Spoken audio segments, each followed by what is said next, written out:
Chapter 176. Muyao TV. In the conference room, Chen Mian propped his feet up on the long table and looked at the comments on his phone with a smirk. The fake reviewers are doing well this time. The head of the public relations department smiled and said, "Now, not only has the comments section of the live stream of Two Under One Roof fallen, the posts we arranged on Weibo and forums have also been published. We can't beat them. Let's just compare how lousy they are." Anyway, Muyao TV has never lost when it comes to lousy. Countless Weibo posts were posted, and the negative public opinion was rampant. The live stream of Two Under One Roof is too hostile. It's better to look forward to eating well for all 3 meals, a real lifestyle and food variety show. Do you really believe that Shurindi doesn't need to be popular? Wrong. Think about how many trending searches Two Under One Roof has been on these days. Who would believe that it's not a publicity stunt? The female star Xiang has really brought too much hate to Two Under One Roof. To be honest, she's almost considered a celebrity with a bad reputation. She openly flatters and seduces men. Choosing her to appear on this variety show is the production team's biggest mistake. Everyone had a herd mentality. Seeing the overwhelming negative comments about Two Under One Roof, the netizens who hadn't watched it naturally didn't want to watch it anymore. Those who were watching it also felt that it was better to watch something else.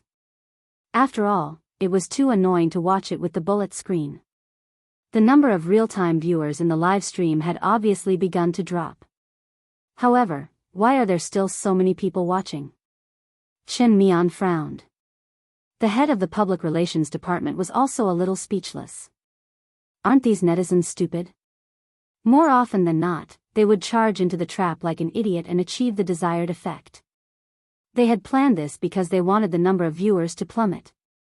Although there was a drop now, the proportion was not high. There were still millions of people watching. She forced herself to save some face. Maybe it's because it's mealtime. You know that food bloggers are very clingy. Those fat foodies only have food in their eyes, so they probably blocked the bullet screen, Chen Mian urged. Add more fuel to the fire. If it doesn't work, contact the hacker from last time and hack their live stream. They had used this trick on the day Two Under One Roof started broadcasting, which was also the reason why the live stream of Two Under One Roof was interrupted several times that day. There are experts over at Xingshan app. Ordinary hackers can't break their security wall. Then let's find a top hacker. Top hackers are expensive too. That's nothing. As long as Two Under One Roof collapses, eating well for all 3 meals will be able to earn back the money in minutes. Chen Mian added, "Don't forget that I invited Zhuo Yi and Jiang Yun this time." Zhuo Yi, a double best actor, a famous martial arts star with a very high national popularity. Jiang Yun debuted as a singer. She was crowned as the Queen of Songs and had countless popular songs. These 2 people could be said to be A-listers among A-listers. A few years ago, when news of their secret marriage spread, Weibo was paralyzed. Fans felt that they had been deceived, and their reputation was affected. The reason why he participated in eating well for all 3 meals was that Muyao TV gave him a lot of money. On the other hand, he wanted to clear his name by showing off his love. The person in charge gritted his teeth. "All right, I'll contact them right away." The manner. The dishes were swept clean. Xiangyi inadvertently turned her gaze and realized that her brother had woken up at some point in time. His slender fingers were resting on his forehead as he looked down at his phone. His expression, it was incomparably ugly. Chapter 177. Xiangyi got up and said, "Brother, you're awake. I left some food for you, wait a moment." Hearing her voice, Xiang Qi raised his head and responded with a faint before returning to his cold and aloof self. His slender fingers tapped something on the screen. Xiangyi trotted to the kitchen to bring out the food, which was naturally mocked again. "Ha ha ha, in the end, there's nothing left. Did Hades find out that she's the king of drama? Why are you still so eager to get close to him? Aren't you cheap? Hades doesn't like you at all, okay?" Little did they know that the seemingly noble, aloof, and arrogant Hades was currently spouting sweet words on the livestream app. As soon as he sent out a few messages, a notification popped up on the screen. Frowny face. Hello respected user. Your account, little sister is the cutest in the world, is suspected of violating the platform's rules and will be unblocked in 24 hours. Please be civilized and speak politely. Xiangqi, he took a deep breath and went to the bathroom to wash his face with cold water. Only then did he feel a little more stable. He dialed his little uncle Xiang Feng's number. After the call connected, he skipped the pleasantries and went straight to the point. Unblock my account on the Xingchen app. Xiang Feng complained, am I omnipotent? Why do you always come to me for everything? Heh, what kind of overbearing CEO are you? Can't you do that? Xiang Feng. Send me your account number, I'll get someone to see what's going on. Xiangqi sent a screenshot of his account number to Xiang Feng's WeChat. Xiang Feng forwarded it to the staff of the technical department and clicked on his little niece's live stream to take a look. Thus, there was one more netizen in the live stream who was arguing with the haters. Thus, there was one more account that the technical staff had to unblock. Xiangqi came out of the bathroom and saw his sister coming out with 2 plates of food. One was the stir-fried pig intestines with pepper that he had ordered, while the other was his favorite seafood pasta. Xiangqi stepped forward and snatched the plate from her hand. He said fiercely, I'll serve it myself. How could his sister use her hands to serve food? Xiangyi blinked. Brother, what's wrong? Who made you angry? Xiangqi, it's none of your business. Bullet comments in the live stream. Ha ha ha ha clap clap clap, vase fairy, does your face hurt? Xiangqi sat down at the dining table and noticed Shui's jacket. He said angrily, why are you wearing her clothes? Shui said calmly, she lent it to me. Nonsense. Xiangqi roared. His eyes fell on Xiangyi. Did he steal your clothes? You're already so old, yet you still bully children. No matter how old Xiangyi was, she was still a child in his eyes. The word age successfully stabbed Shui in the heart. Slowly, he began to roll up his shirt sleeves. Instantly, Xiangqi's mind was filled with the words, danger danger danger danger danger. He threw down his chopsticks and said ruthlessly, don't come any closer. If you come any closer, I'll run away. Don't even think about touching a strand of my hair. Xiangyi, her brothers, Shui snorted in disdain. Xiangqi trembled and tugged at Xiangyi's sleeves. He whispered, so what if he stole it? I'll make you a cuter jacket. Xiangyi felt helpless and amused. He didn't steal it. I lent it to him. Why are you still speaking up for him at this time? Xiangqi said bitterly. Don't forget that you have your brother to protect you. I can't beat him in a fight, but I can climb trees better than him. Chapter 178. Fine. I'll do whatever Big Brother says. Xiangyi's eyes were gentle as she pushed the food towards Xiangqi. Big Brother, eat it while it's hot. Xiangqi tasted the stir-fried pig intestine with hot peppers. If the intestine wasn't handled well, the smell would be very strong. However, Xiangyi's stir-fried pig intestine not only didn't have any smell, but it was also very fragrant. During the stir-frying process, she added some bean paste, green peppers, and onions, which made it especially chewy. While he was eating happily, he heard Shui say leisurely, do you know that there's a tool called a ladder in the world? Xiangqi was speechless. The pig intestine in his mouth instantly lost its fragrance. Big Brother, stop teasing him, Xiangyi advised. Xiangqi initially thought that Xiangyi was calling him, but when he realized that she was calling Shui Big Brother, the man was shocked. He had used an apron and a hair tie in exchange for his sister calling him Big Brother. What right did this old man Shui have? What right did he have? Don't call him Big Brother. Xiangshi was furious. Xiangyi was startled. What's the matter? I don't care, I don't care. Xiangqi was extremely aggrieved. You can only call me Big Brother. In the live stream, there were already fake reviewers leading the discussion. Now, many netizens were affected and began to follow the trend. No one will refute me if I say that Xiangshi is a green tea, right? Her existence on this show is so King disgusting. I'm about to throw up my dinner from last night when she keeps calling him Big Brother. This is such a cheesy idol drama. Shui and Hades are really degrading themselves. What kind of woman can't outstanding men like them find? It's so degrading to be jealous of such a woman. Xiangyi coaxed Xiangqi for a long time before he finally calmed down. However, when she met Shui's innocent eyes, she inexplicably felt that she had let him down. The girl pondered for 2 seconds, picked up Xiao Naofu, and whispered, "Xiao Naofu, can you do me a favor?" Meow. Help me coax Senior Shi. He doesn't seem too happy, Xiao Naofu. What did you say? You want me to coax that stinky man? Impossible. Absolutely impossible.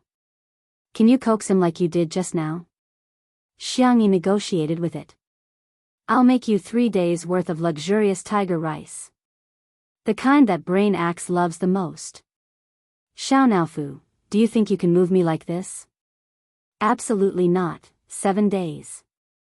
He couldn't take any more. Otherwise, I'll ask Jiang Chen and the others for help. Xiao Naofu panicked. Meow. It patted the girl's palm with its little paw, indicating that it was a deal. Xiangyi hugged and kissed it with satisfaction.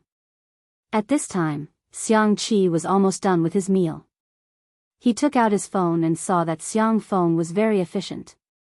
The ban on his account had been lifted. He opened the live stream to continue the battle, only to find that the comments were even more unsightly. Some people were even lecturing him. Hades, just play with Xiangyi, don't take it to heart. A woman like her doesn't deserve your protection. It doesn't make sense at all. Bang. Xiangqi slammed the table, clicked on the person's profile picture, and sent a private voice message.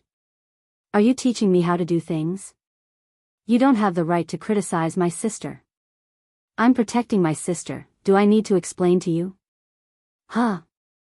The netizens watching the live stream were dumbfounded, and the comments section was full of question marks. Sister? Xiangqi glanced at the comments and said coldly, that's right, I'm Xiangyi's brother. Xiangqi, do you have a problem with that? Chapter 179. There was an uproar in the live stream. Are you kidding me? Hades is Xiangyi's brother? What the hell? There was Smog Xiangyu before, and now there's another brother? Then why did Xiangyi say that she's an only child? I even went to watch the interview. She said it herself. Not only were the netizens watching the live stream, but the staff and guests were also dumbfounded. Xiangqi simply interacted with the netizens. She's an only child, yes, but I'm her cousin. Xiangyu? That silly boy is my cousin. We're family. Xiangyi watched from the side in a daze. She didn't expect that her brother would choose to disclose their relationship in such a way. The reason why he used the name Hades instead of his real name was that he only wanted to rely on his own strength and didn't want to have anything to do with the Xiang family. But now, because of her, her brother had exposed his real identity that he had been hiding for years. All of a sudden, her slender wrist was grabbed. Xiangyi looked up, only to find that her brother was standing in front of her at some point. Xiangqi's expression was unprecedentedly solemn. She's my sister, not someone you can bully as you please. Rumors stop with the wise. I don't want any more slanderous remarks about her. Cyberbullying is too simple. Most of the time, you don't realize how much harm your casual words can bring to others. If you can't learn to be kind, then at least, keep your mouth shut. There was silence in the live stream, and even the netizens didn't know where to start. After more than 10 seconds, the comments section suddenly exploded. Ah, Hades is so awesome. When he was climbing the tree, he looked so silly and adorable, but now he's so damn handsome when he's seriously defending his sister. What the F***CK? One brother is an esports guru, while the other is a top designer. Other people's sisters really don't disappoint me. So everything makes sense now. Sister E treats Hades well because she dotes on her brother. Hades made aprons and hair rings for Sister E because he dotes on her. It's not like he's casting a net, it's a sibling relationship. The posts on Weibo and forums that were criticizing Xiangyi for flirting with Hades were instantly rebutted by netizens. Case solved, they're siblings. I suddenly feel weird. Why does he have to snipe Sister E every time? I just heard the analysis of a big shot in the media industry. He said that the core of Two Under One Roof seems to be Shuringdi, but it's actually Xiangyi. In the early stages of the variety show, they relied on Shuringdi's popularity, but what really stabilized the number of viewers and enriched the show's content was Xiangyi's culinary skills and skills. If it were any other artist, they wouldn't be able to achieve this effect. In other words, without Xiangyi, this variety show would never have achieved what it has today. The public opinion had reversed. Chapter 180. Xiangyi flirting with Hades? Are you kidding me? Xiangyi two-timing? Are you kidding me? Thanks to the convenient speed of the internet, any information spread hundreds or thousands of times faster. The hashtag Xiangyi's brother, Hades hashtag became a trending topic and the number of related topics remained high. Suppressing hashtag eating well for all 3 meals is about to start streaming hashtag Meow TV. Seeing the shocking reversal, Chen Mian was about to vomit blood. He said angrily, how can he be her brother? How many brothers does she have? The head of the public relations department had a sullen look on her face. She never expected that Xiangyi and Hades were actually siblings. None of the points that she had asked the internet trolls to slander them could be used. Those were the prerequisites to slander them. Slandering them out of nothing wouldn't have much of an effect. The number of viewers in the live stream of Two Under One Roof rose from more than 4 million to 5 million, and then to 6 million. Her heart skipped a beat when she saw the number. At this rate, it would probably rise to 10 million by the evening peak. What did that mean? It meant that Two Under One Roof was really going to be a hit. Where are the hackers? Have you found them? Chen Mian roared. The head snapped out of her daze and hurriedly checked the messages on her phone. Her eyes lit up. I've contacted them. Chen Mian smiled viciously. Over 10 million? Don't even think about it. Xiang Qi's interaction with the netizens was still going on, and he was basically praising his sister the entire time. Of course my sister is the cutest in the universe. Don't think that she's just good at cooking. Her sense of taste is amazing. She can tell the seasoning and cooking techniques just by tasting a dish. Xiang Yu is Sameo Gu, so I'm Sanmao Gu. Who posted that? First, it's kelp silk, now it's Sanmao Gu. Do you think I don't care about my reputation? At this moment, the live stream suddenly went black and was forced to stop. All the viewers in the live stream immediately exited. They wanted to enter again, only to find that there was a bug in the live stream of Two Under One Roof. At the live stream, Li Jianyu hurriedly called the staff forward to check the faults. Xiao Naofu, on the other hand, hesitated for a long time before finally jumping to Shi Sui's side. It laid down, revealing its soft, milky white belly, its eyes filled with tears of humiliation. Shi Sui raised her eyebrows and scratched its belly. Then, she withdrew her hand disinterestedly. Humph, what a stinky man playing hard to get. Xiao Naofu refused to believe it and used its head to nudge Shi Sui's palm again. The man remained unmoved and even pushed it away in disgust. Boom! The sky collapsed. Xiao Naofu sat on the ground, doubting its life. This man, he is not interested in this huhus body. Holding the kitten's paw, Jiang Chen teased it with a smile. Your sister just kissed you, and you're abandoning her to play with someone else? He paused for a few seconds. His slender hand grabbed Xiao Naofu by the scruff of its neck and brought the cat in front of him. Shi Sui narrowed his eyes. She kissed it? Xiao Naofu tilted its head. Meow. Shi Sui curled his lips slightly and closed the distance between them. Taking advantage of the unsuspecting kitten, he pressed his pale lips onto Xiao Naofu's forehead with a chirp. Jiang Chen was dumbfounded. An inexplicable thought came to his mind. Does Senior sure count as indirectly kissing my sister? Xiao Nao Fu. Damn it, why did you kiss me? This hoo-hoo is not clean anymore. Chapter 181. A few minutes later, Li Jianyu helplessly announced, Xingshan Broadcasting contacted me, saying that a hacker maliciously attacked the database and specifically targeted our broadcast room. Even if we change to another broadcast room, I'm afraid we'll still be attacked. Today's broadcast will end here. Thank you for your hard work. The C7 brothers still had a schedule early in the morning. Although there were some regrets, they still had to leave. Before leaving, the brothers bowed to all the staff to express their gratitude. The program crew had a good impression of these cute and polite brothers. Li Jianyu even added them on WeChat to see if there was a chance to recommend them to other directors in the industry. Finally, it was time to say goodbye to Xiangyi. Sister. There were thousands of words in his heart, but he didn't know where to start. Jiang Chen's eyes were red. Thank you for inviting us to participate in Two Under One Roof. I feel very happy. Yes, me too, sister. Thank you for the food, sister. It's been hard on you. I hope sister can be happy every day. Hey, sister, everything is good.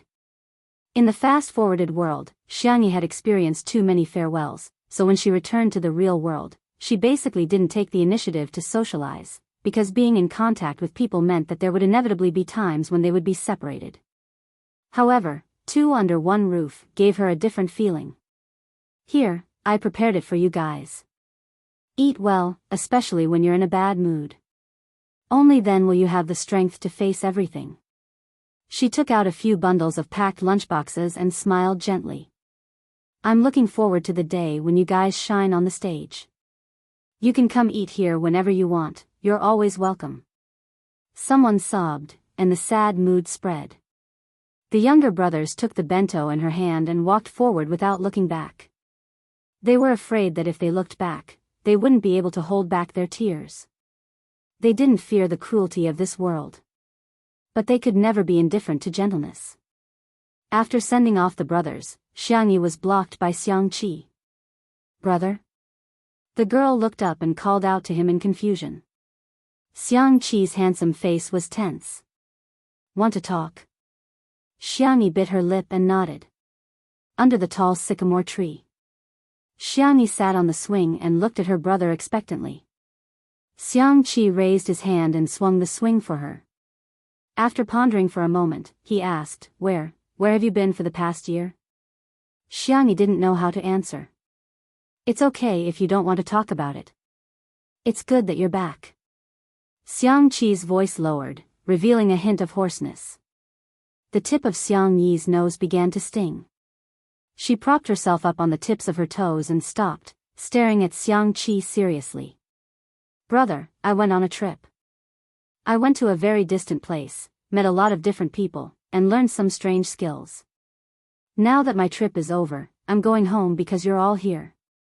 Xiang Qi's expression changed slightly. He turned his face away and asked awkwardly, Hey, did anyone bully you? Do you need me to avenge you? Xiangyi smiled. No, I'm the one bullying others. After all, she was the strongest assistant in the world. Xiang Qi felt as if a heavy burden had been lifted off his shoulders. He suddenly grabbed Xiangyi's little face and squeezed it twice, threatening her fiercely. The next time you go on a trip, you have to bring me along. At the very least, you should have informed me. Because I'm really worried about you. Sister, be good, okay? Chapter 182. The air was especially fresh after the rain and there was a faint floral scent in the air.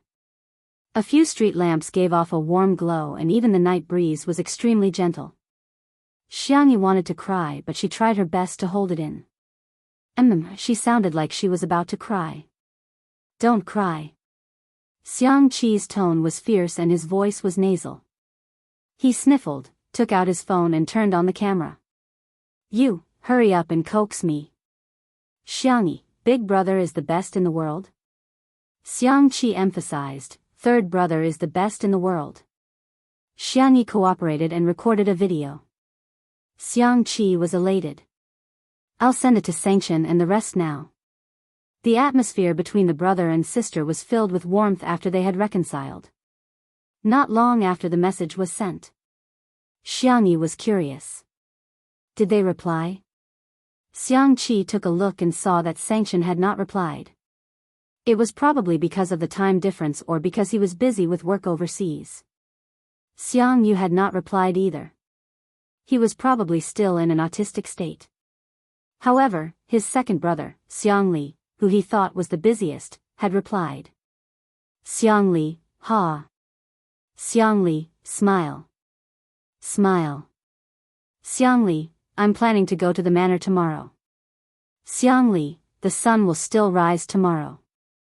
It's unknown if you can see it. Xiangqi.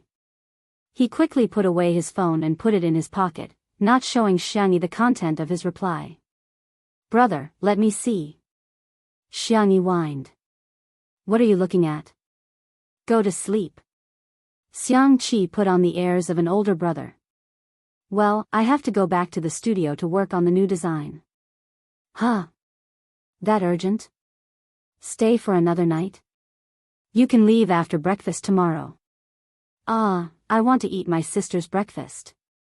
But I have to be alive to eat it. Xiangqi struggled for 2 seconds and made up his mind.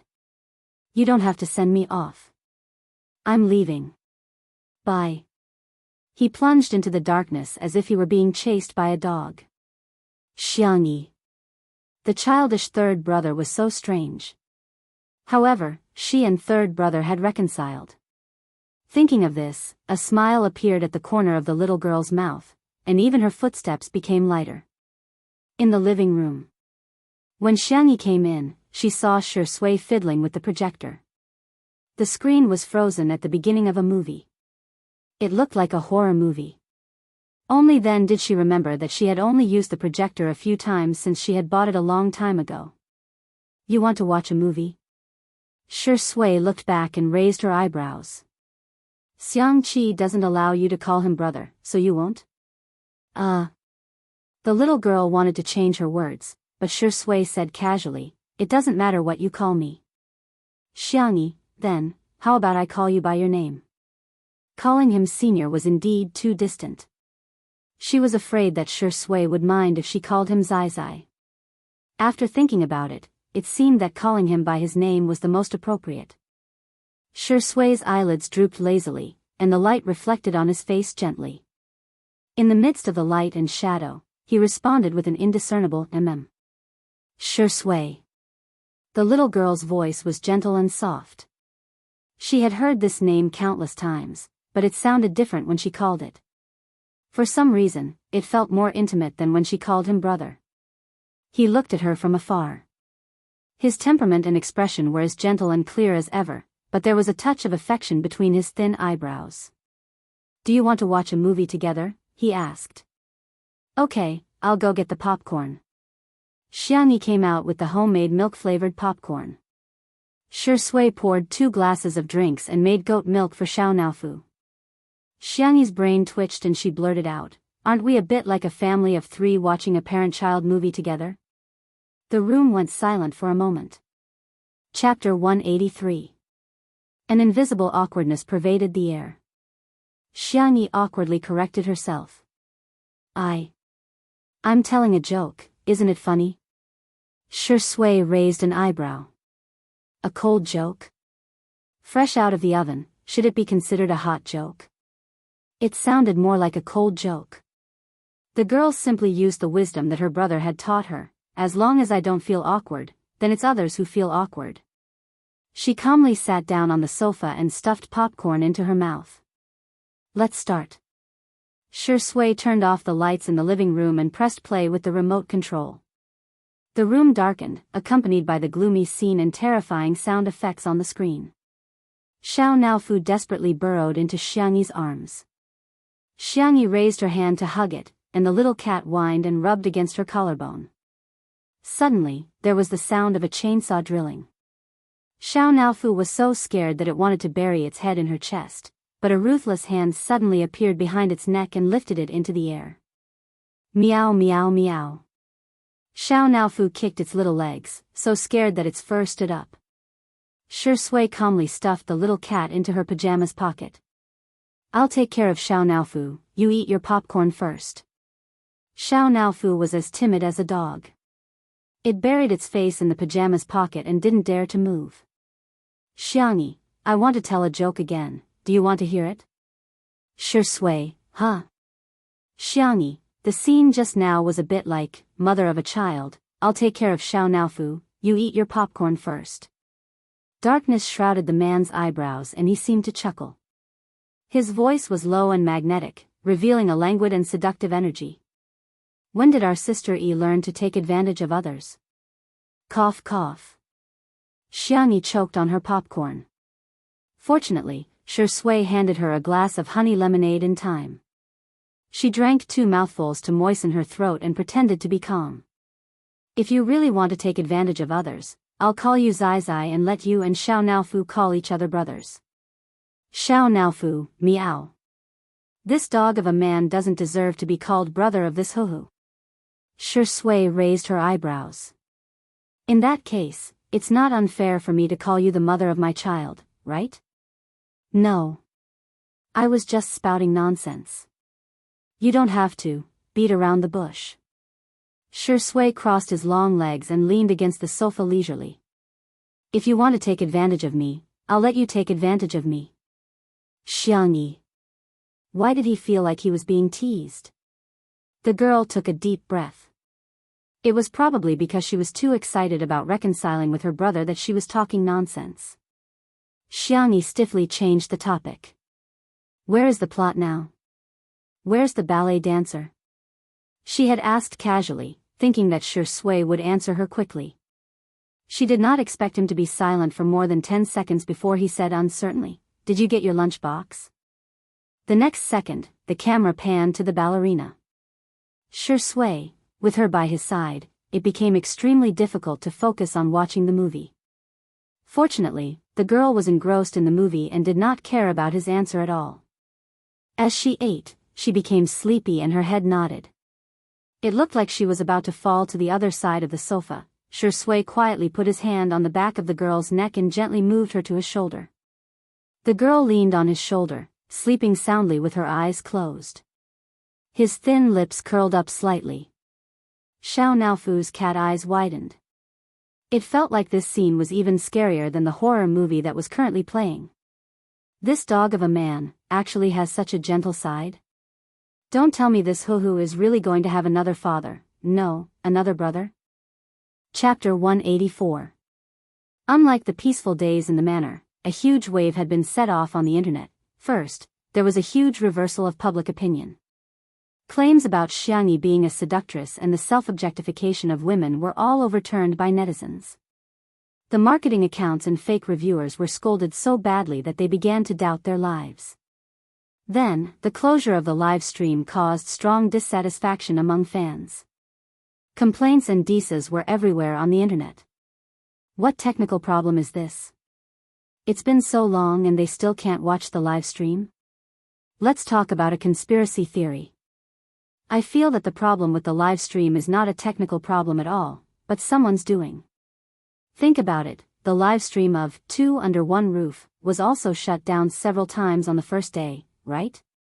Don't talk about traffic problems. The traffic for the premiere of Heartbeat Next Door is not lower than that of Heartbeat.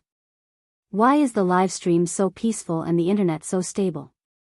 It's obvious that Muyao TV is familiar with this operation. What kind of tricks have they not used before? Slandering, exposing black material, creating hype, and hiring fake reviewers.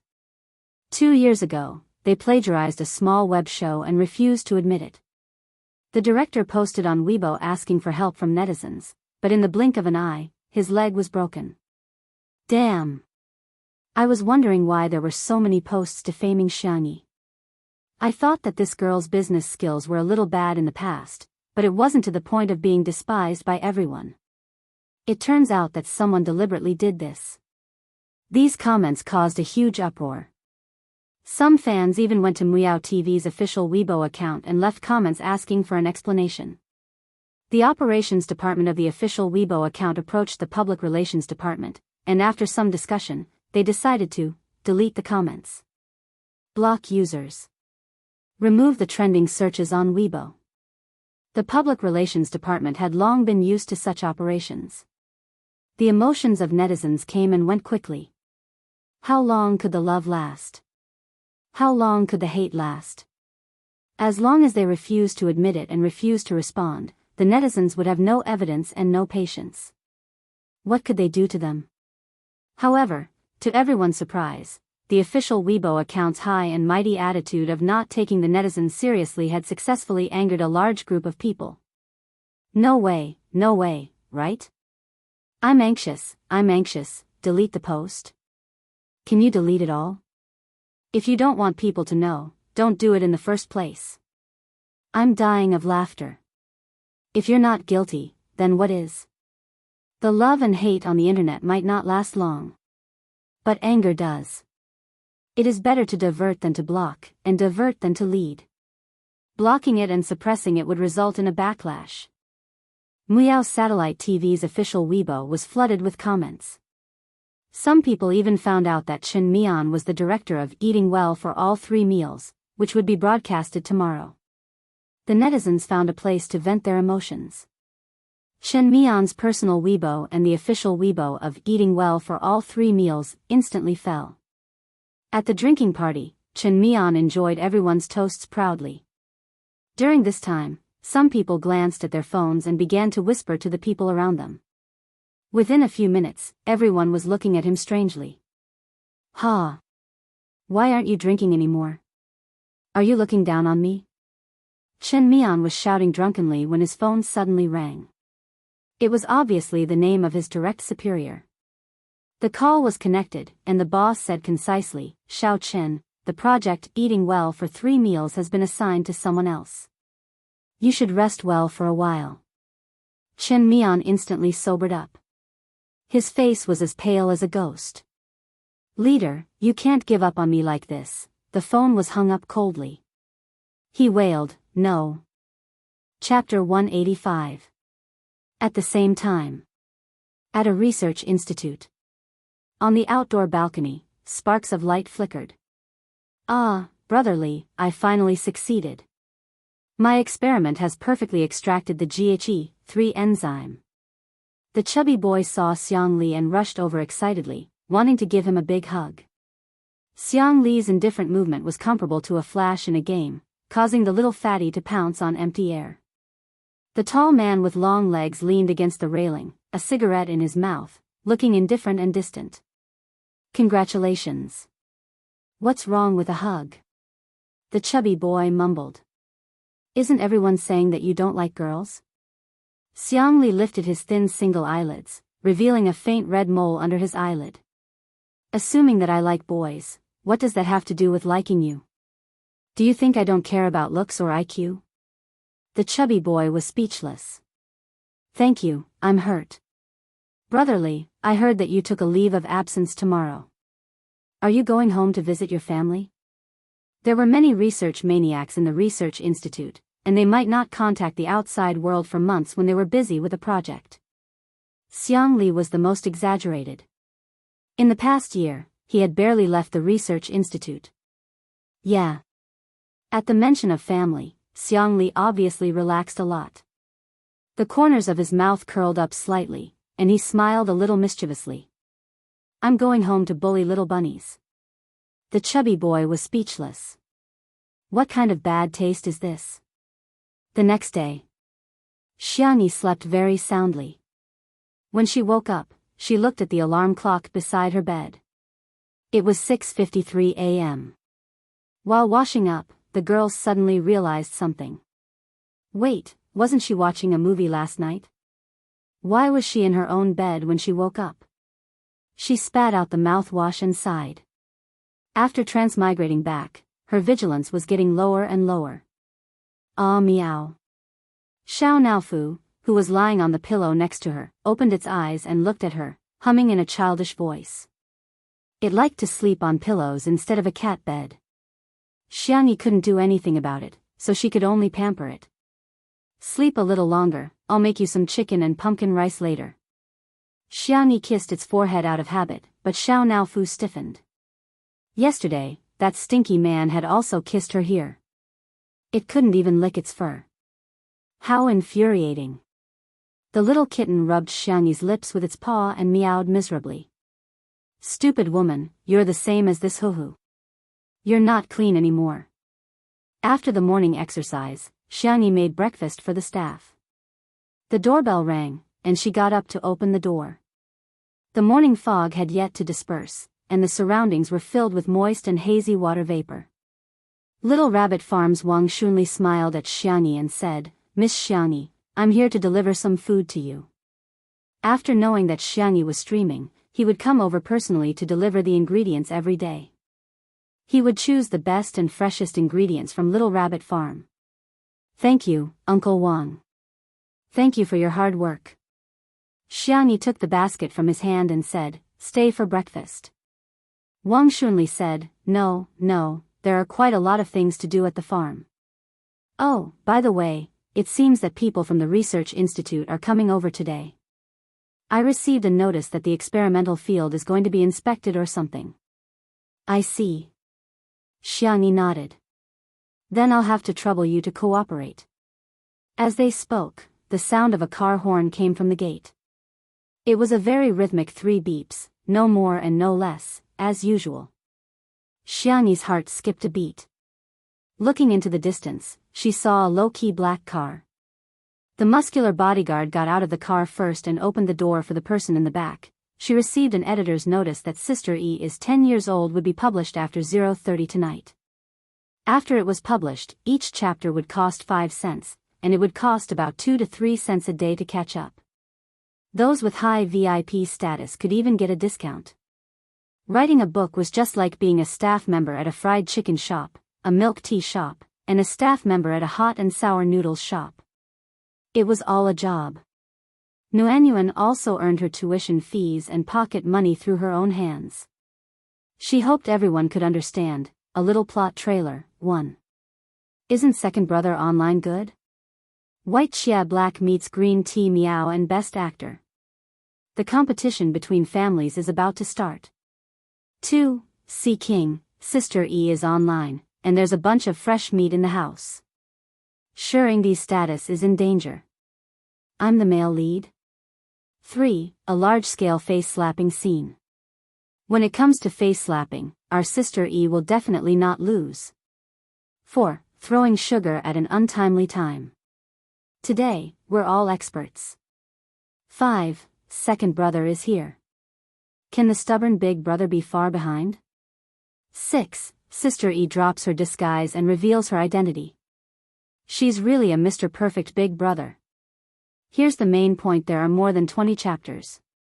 Oh, degree asterisk. Oh, a book's first subscription is quite important. If possible, I hope our Sister E can have a full subscription. For all, heart to all the lovely you who accompanied me here. Chapter 186. The sunlight pierced through the clouds and the mist, landing on the man's body. He wore a clean white cotton shirt paired with black trousers. The top 2 buttons of his shirt were unbuttoned, revealing a clean protruding Adam's apple. He pushed his glasses up with his fingers. The skin of his wrist was so fair that it was almost transparent. The light blue veins were faintly discernible. He was thin but not frail. A pair of silver-rimmed glasses rested on his high nose bridge. He exuded a gentle and proper aura. The bodyguard opened the black wrought iron gate for him. The man walked slowly into the manor.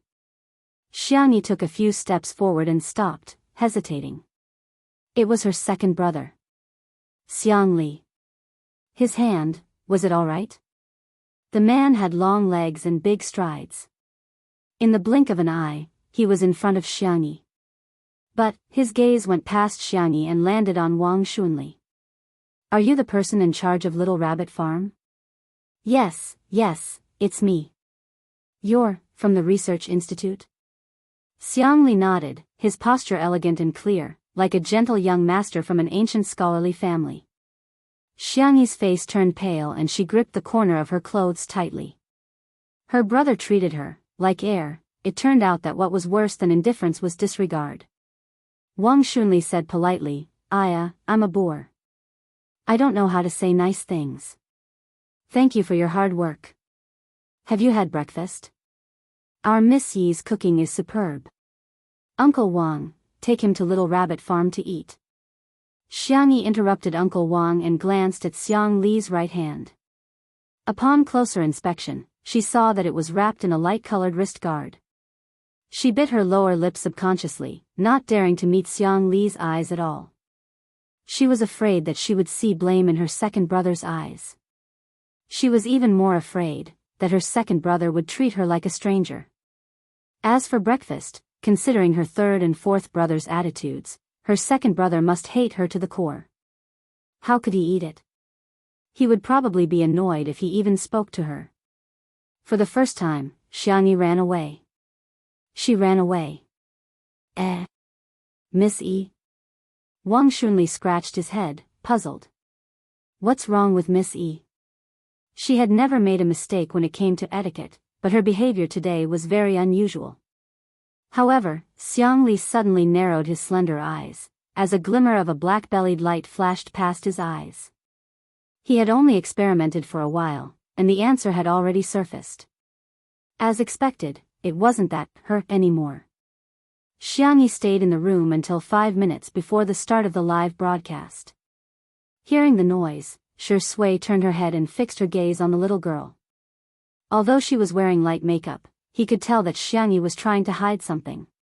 It was a morning that could not be concealed. You don't have a fever today, do you? Shui asked. Xiangyi answered absent-mindedly. Out of the corner of her eye, she caught a glimpse of Li Jianyu and Xiang Li chatting about something and dancing with joy. Her eyes widened. Sister Yi, come, let me introduce you to a big shot. Li Jianyu waved at her. He helped us a lot. Xiangyi's expression stiffened, and she did not dare to approach at all. Suddenly, Shui's gentle voice sounded in her ear. Together? Xiangyi thanked him softly and gratefully. Thank you, Shui ruffled her hair.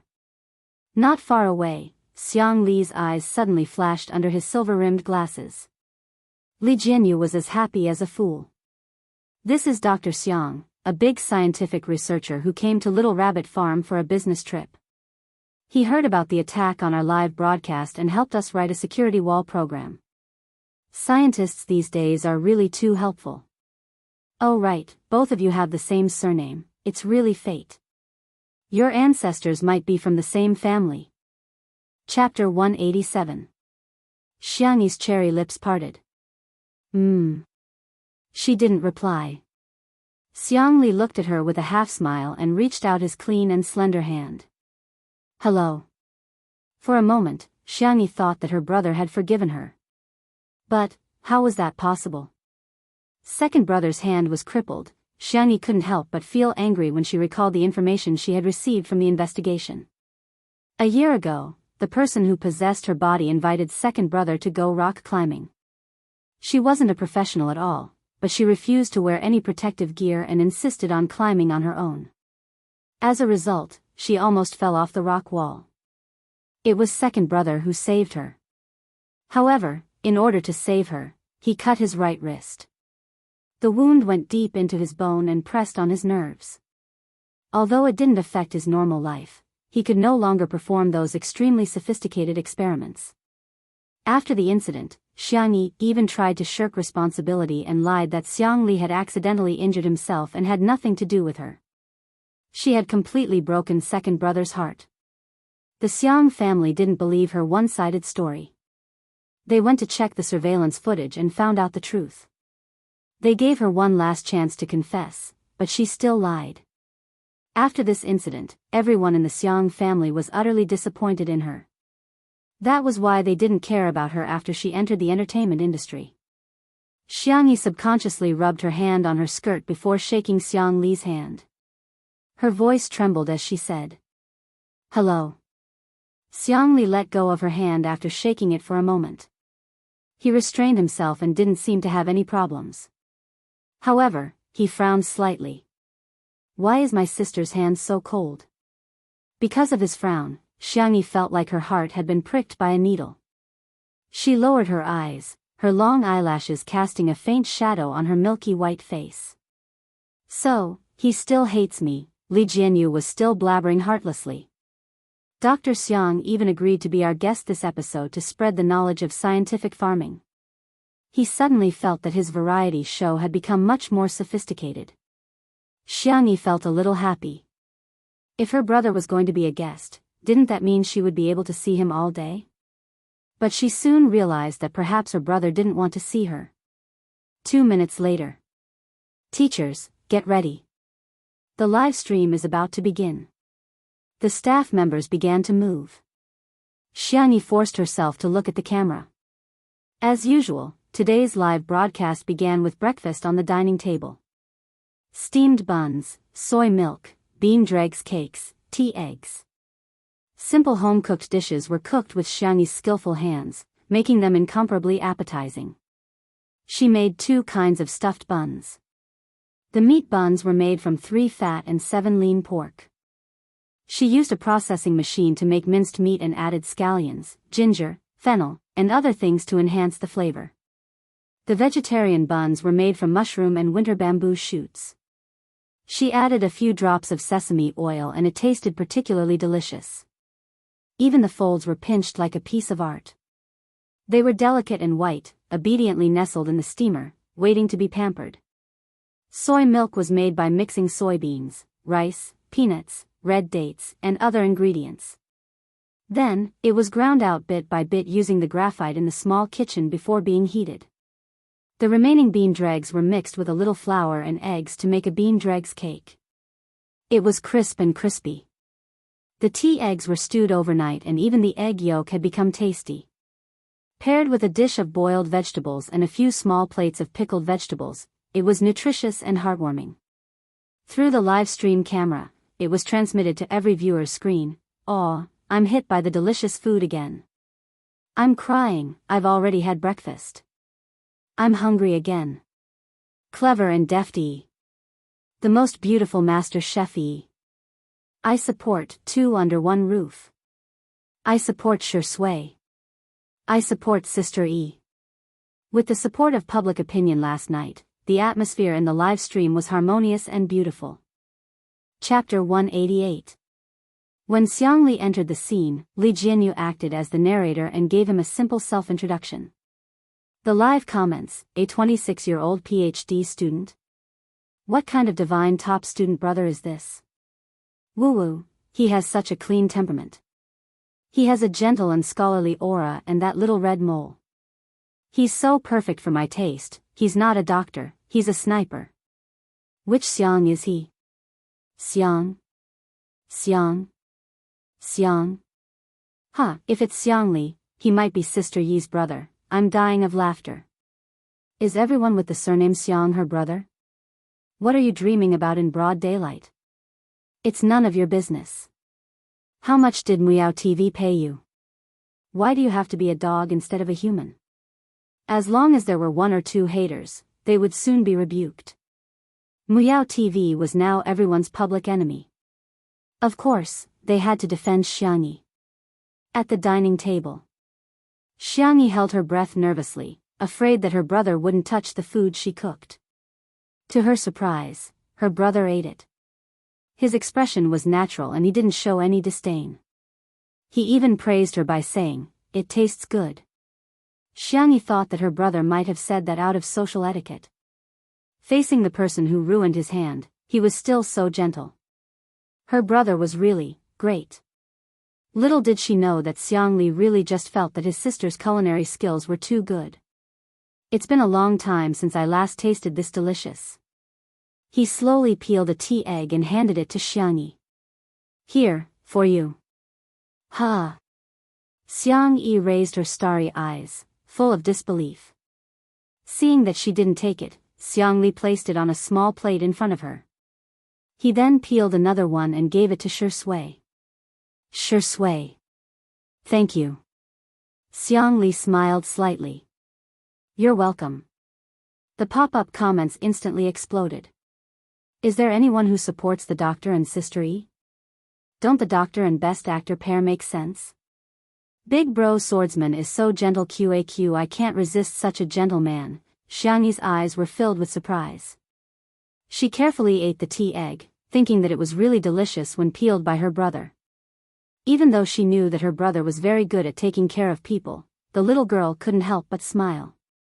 At this moment, someone suddenly commented in the live stream, F***CK, did any of you see the new news about Xiangyi on Weibo?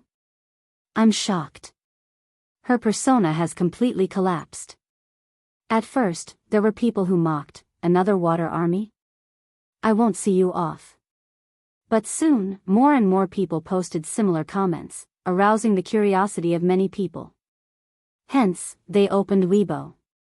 The so-called melon was a long Weibo post posted by a blogger named Noob Baldy PhD. Noob Baldy PhD, old fans who follow me should know that I'm a diehard fan of Dr. X.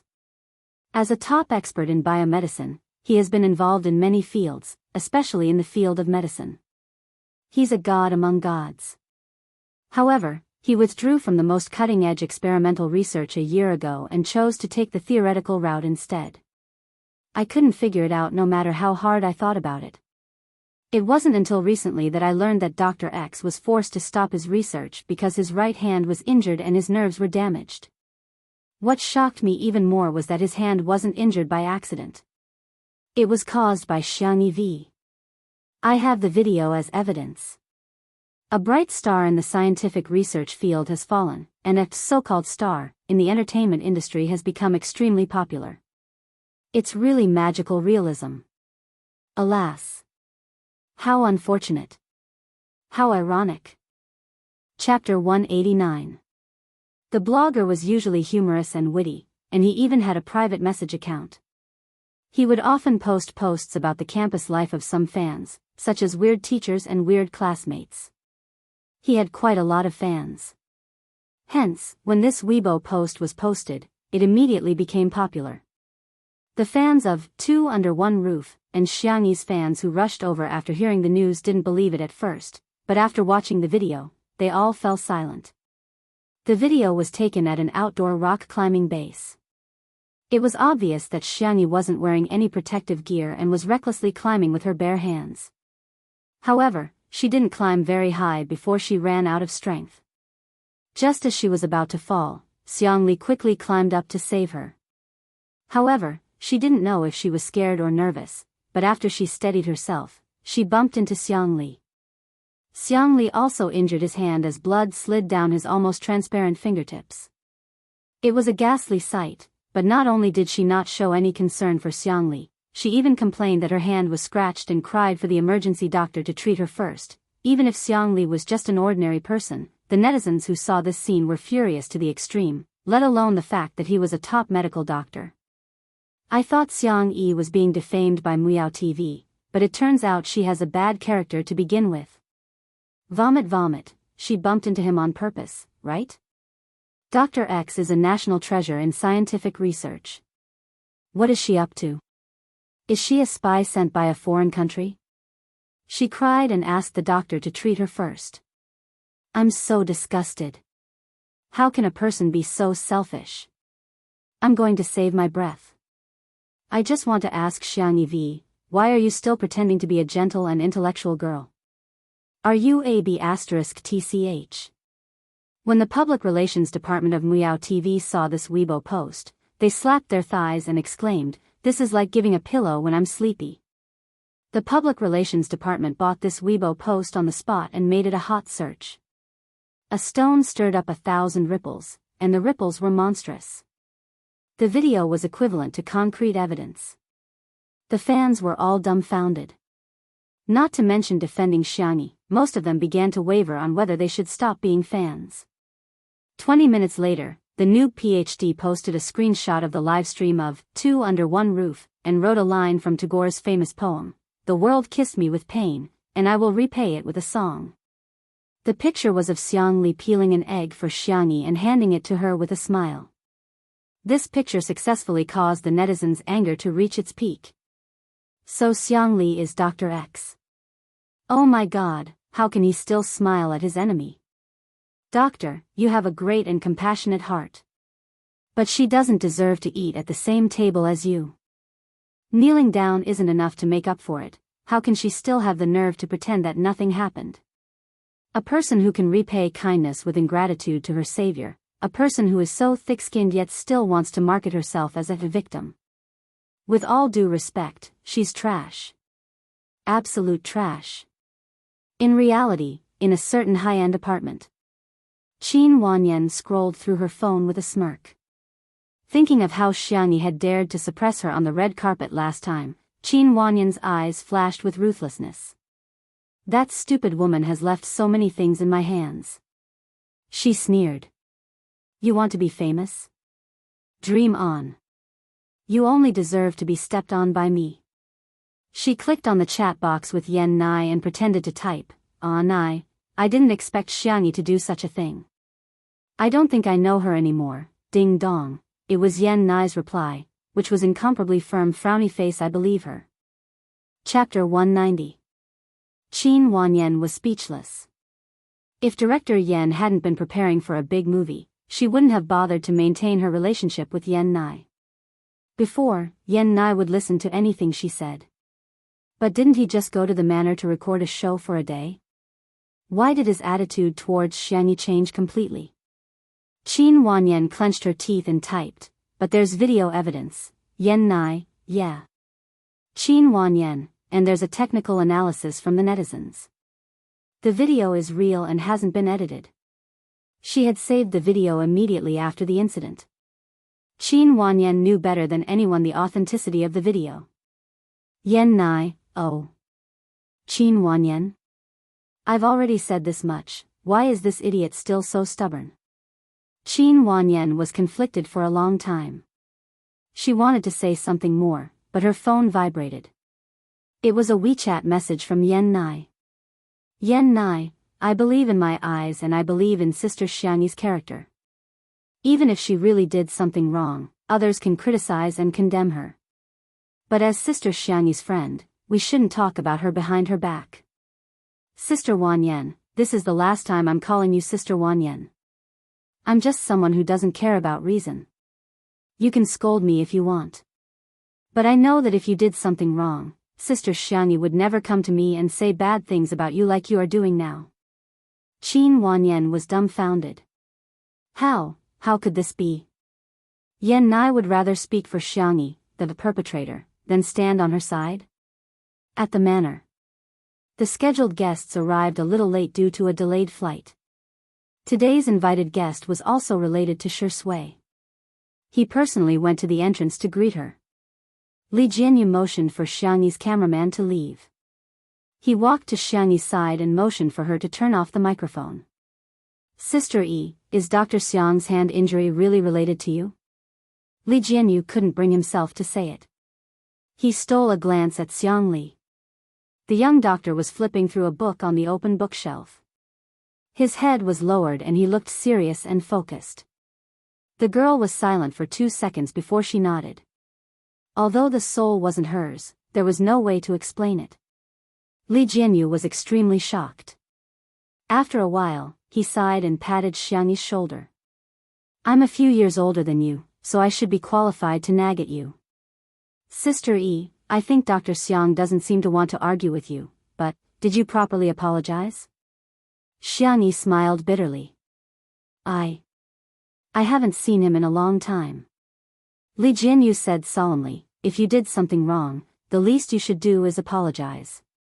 Thank you. I will apologize and make up for it. It's good that you can think that way. Li Jianyu heaved a sigh of relief. You're a good kid who knows how to correct your mistakes. At this moment, Shi Sui came to pick up the guests. Before entering the door, they heard a burst of clear laughter. Oh, this place is really nice.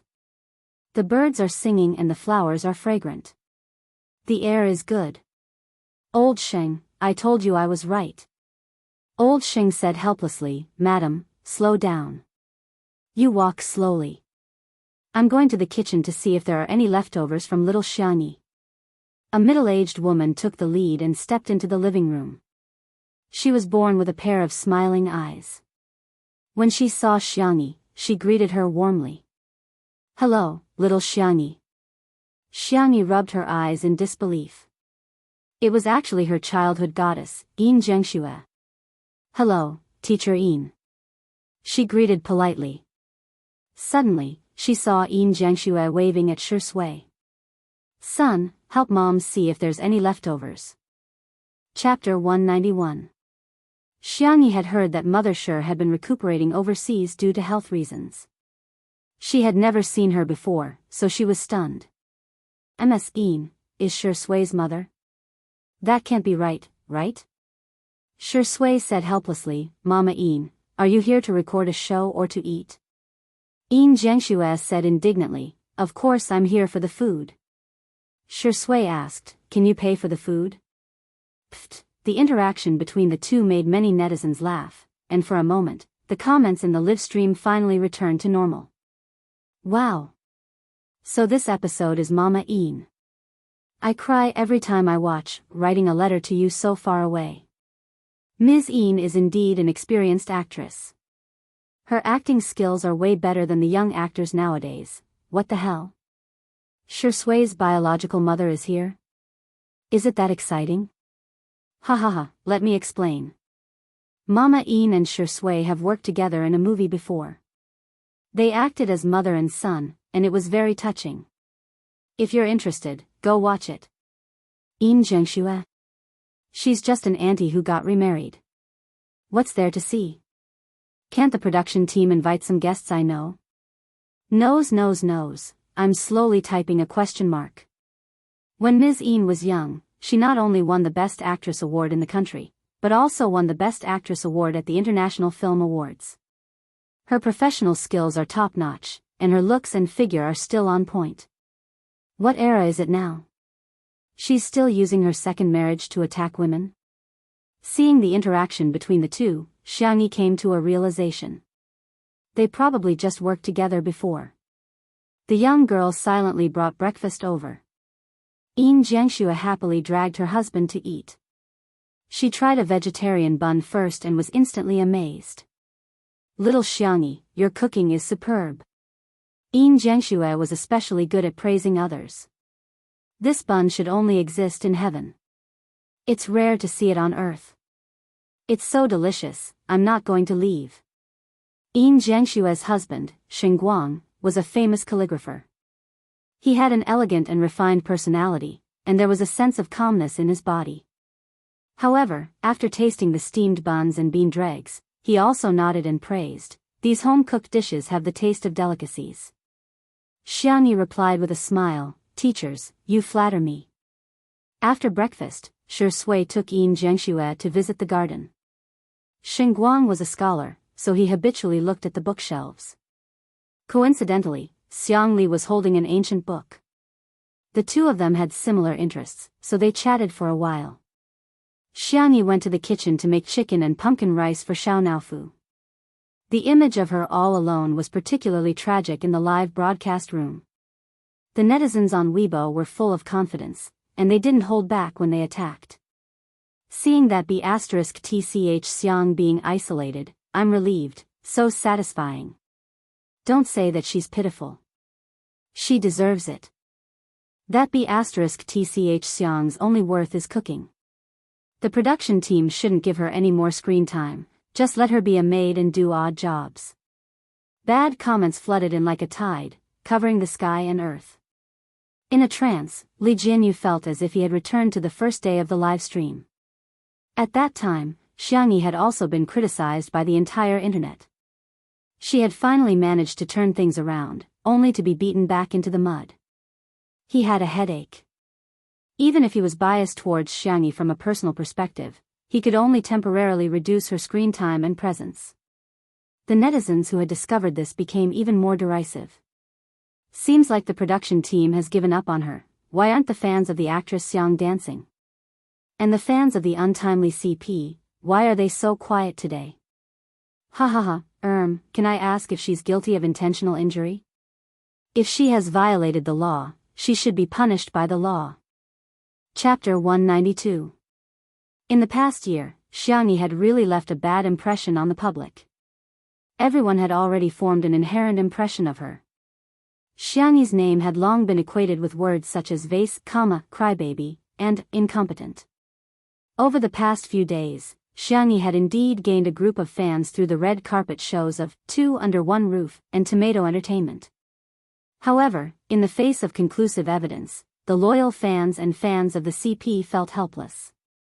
Not to mention, the haters who entered the scene later had very dirty mouths. At the same time, Eating Well for All 3 Meals was finally able to start broadcasting on time after experiencing the storm of a last-minute change in leadership.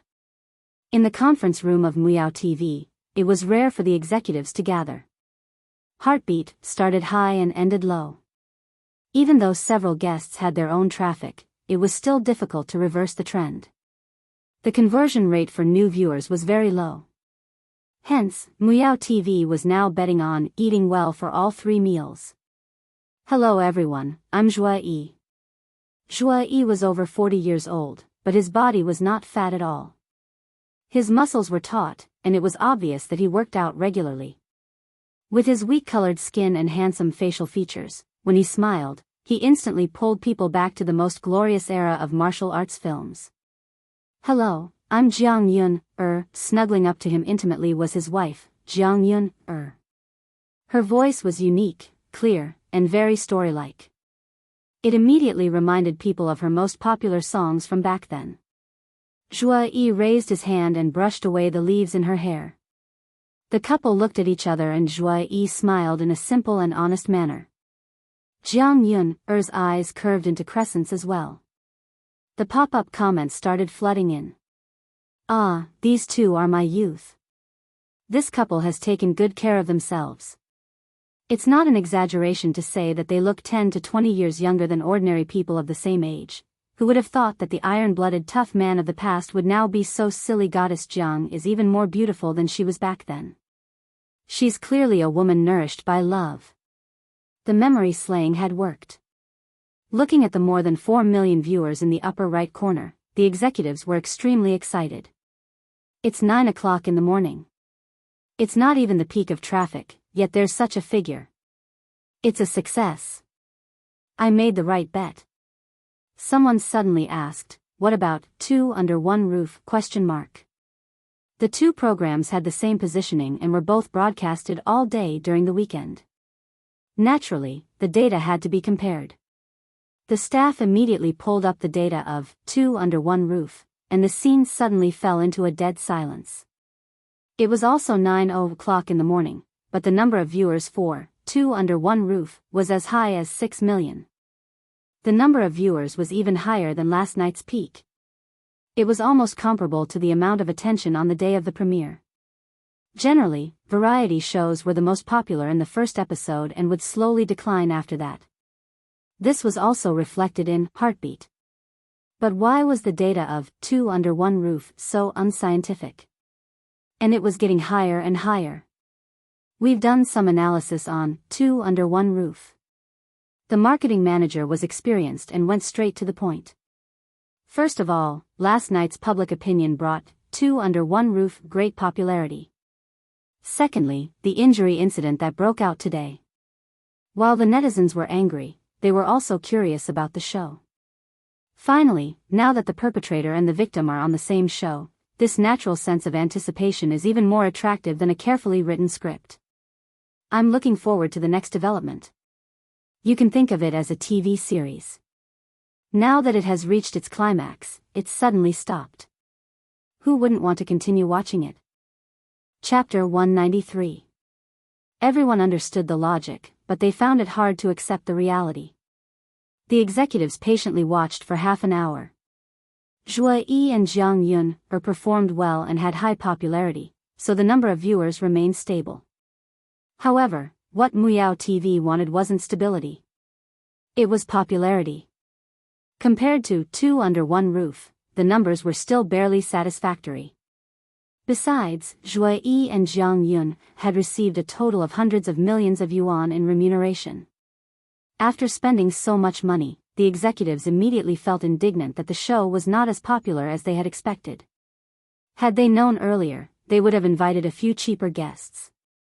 Perhaps there would have been more viewers. Change the live stream to 2 Under One Roof. I want to see what's so attractive about this variety show, the director ordered in a deep voice. The deputy director sneered. If you had known this would happen, you wouldn't have done it in the first place. She was dressed in a black and white office dress, with exquisite makeup and a strong aura. She looked like a typical career woman. From the beginning, she had been opposed to the practice of plagiarizing the ideas of other shows. However, although she was capable, her connections were mediocre. Recently, she had been deeply involved in factional struggles and had lost most of her voice. Previously, when Li Jianyu was forced to leave, she was the first to try and salvage the situation. After being rejected, she even gave Li Jianyu a lot of pointers. She was happy that 2 Under One Roof was becoming more and more popular. That was because the market needed a healthy ecosystem and healthy competition. Unfortunately, now, it had become an era where bad money drove out good money and profits were paramount. In the manner, the guests were divided into 2 groups. Yin Zhengxue learned how to make kimchi from Xiangyi, while Xinguang, Xiangli, and Shui went to pick fruits to make jam later. Don't use unboiled water and oil when making kimchi. You must use cold water. Xiangyi explained the steps of making kimchi in a gentle voice. She even wrote down a sticky note and stuck it in a conspicuous place. It served as a reminder and also to avoid missing anything. Yin Zhengxue fell in love with this young lady at first sight, probably because of fate. Before coming, she had read a lot of rumors about Xiangyi on the internet. She didn't believe them at first, but after seeing the real person, she was even more certain. Because she worked too hard in her early years, she fell ill. The doctor diagnosed that it would be difficult for her to get pregnant in this lifetime, and her ex-husband divorced her because of this. Fortunately, she met Xinguang. The 2 of them were very loving, but there were still netizens who made an issue out of her inability to have children. She didn't quite understand why someone would say such nasty words through the screen. Yin Zhengxue sighed. If I hadn't gone into filming and got married early, my daughter might have been as old as you, little Xiangyi. Xiangyi's eyelashes fluttered and her eyes were as clear as water. Teacher Yin, do you regret it? Many people have asked me this question, and my answer is still, no regrets. With that, Yin Zhengshue's eyes turned blank. But I'm not sure about the future. She was actually very afraid. She was afraid that one day in the future, she would regret it. Who knows what will happen in the future? The only thing that never changes in this world is change itself. Yin Zhengxue pondered for a moment and said, makes sense. Logic is logic, but humans have never been purely rational creatures. So, Teacher Yin, may I ask if I can give you a hug? The girl's eyes were slightly curved. Bathed in the warm sunlight, they were bright and soft. Yin Zhengxue was stunned for a moment. Then, she took the initiative to hug her. Perhaps, all she needed was a gentle hug from the beginning. Chapter 194. The audience in front of the screen felt touched for some reason. It was another brief hug. However, they somehow felt a sense of healing.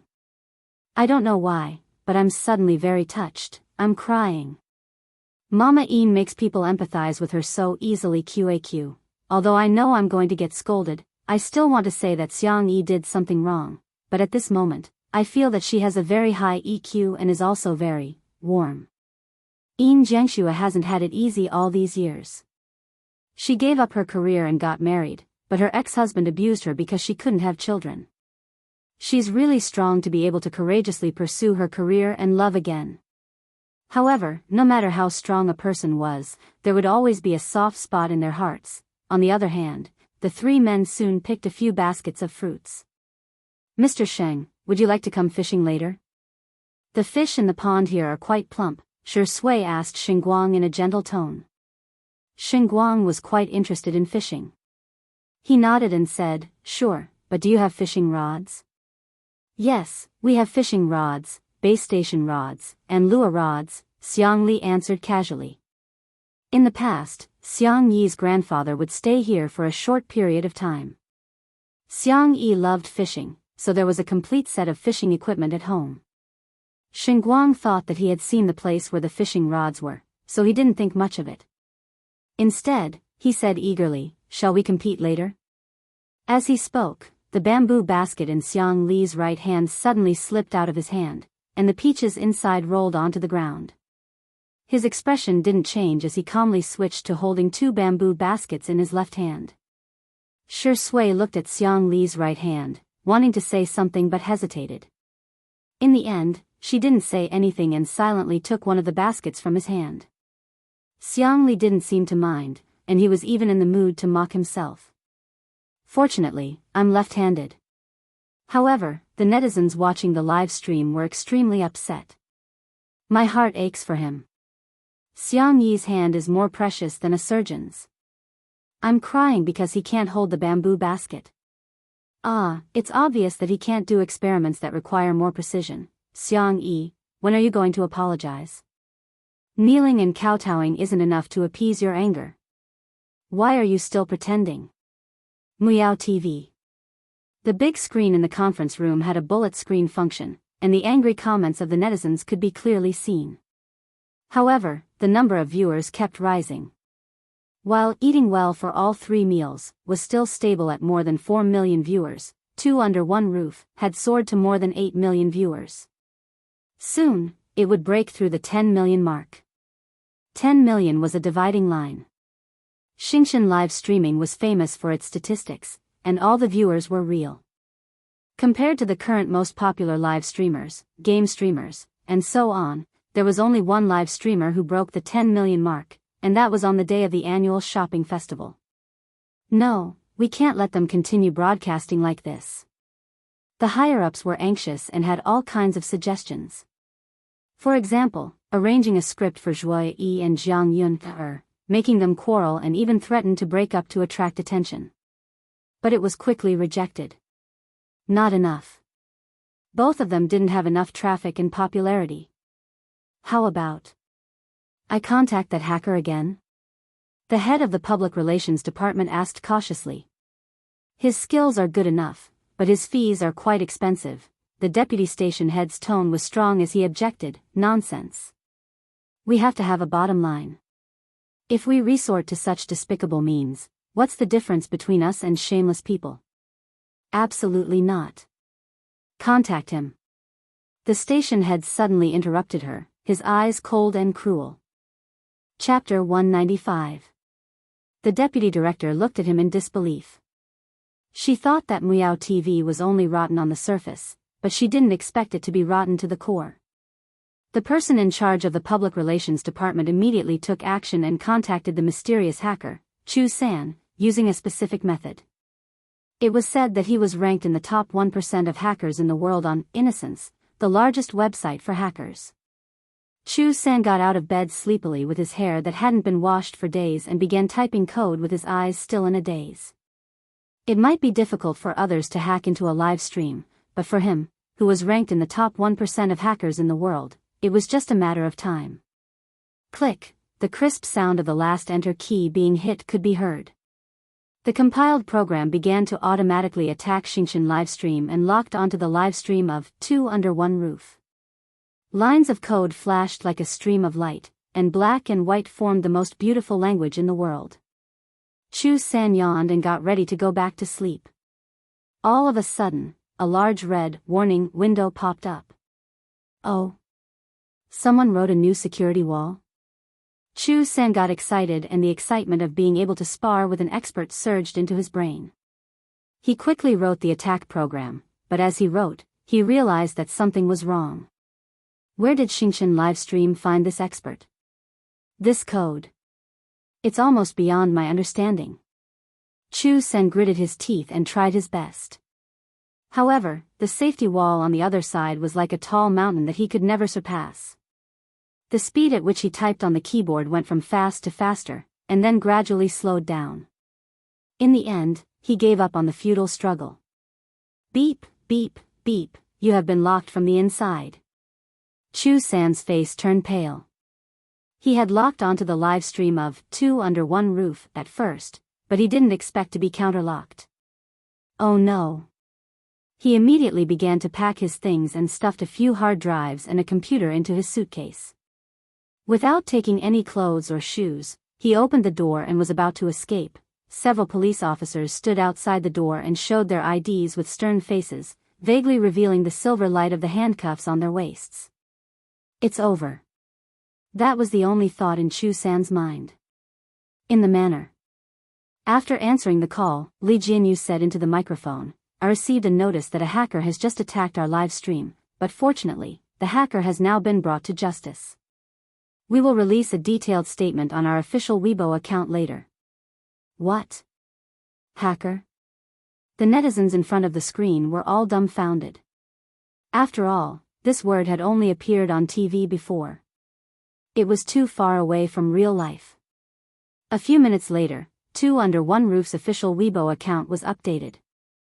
Two Under One Roof V, ever since our live stream started, we've been attacked by hackers several times, which is why our live stream is always interrupted. Thank you, Dr. Xiang Li, for writing the security wall program for us. Not only did it successfully block the hacker's attack, but it also tracked the hacker's IP address. Thank you at Ping and Nanching for catching the suspect as soon as possible. Thank you for your hard work. In the end, he wanted to say, don't stretch out your hand, otherwise you'll be caught.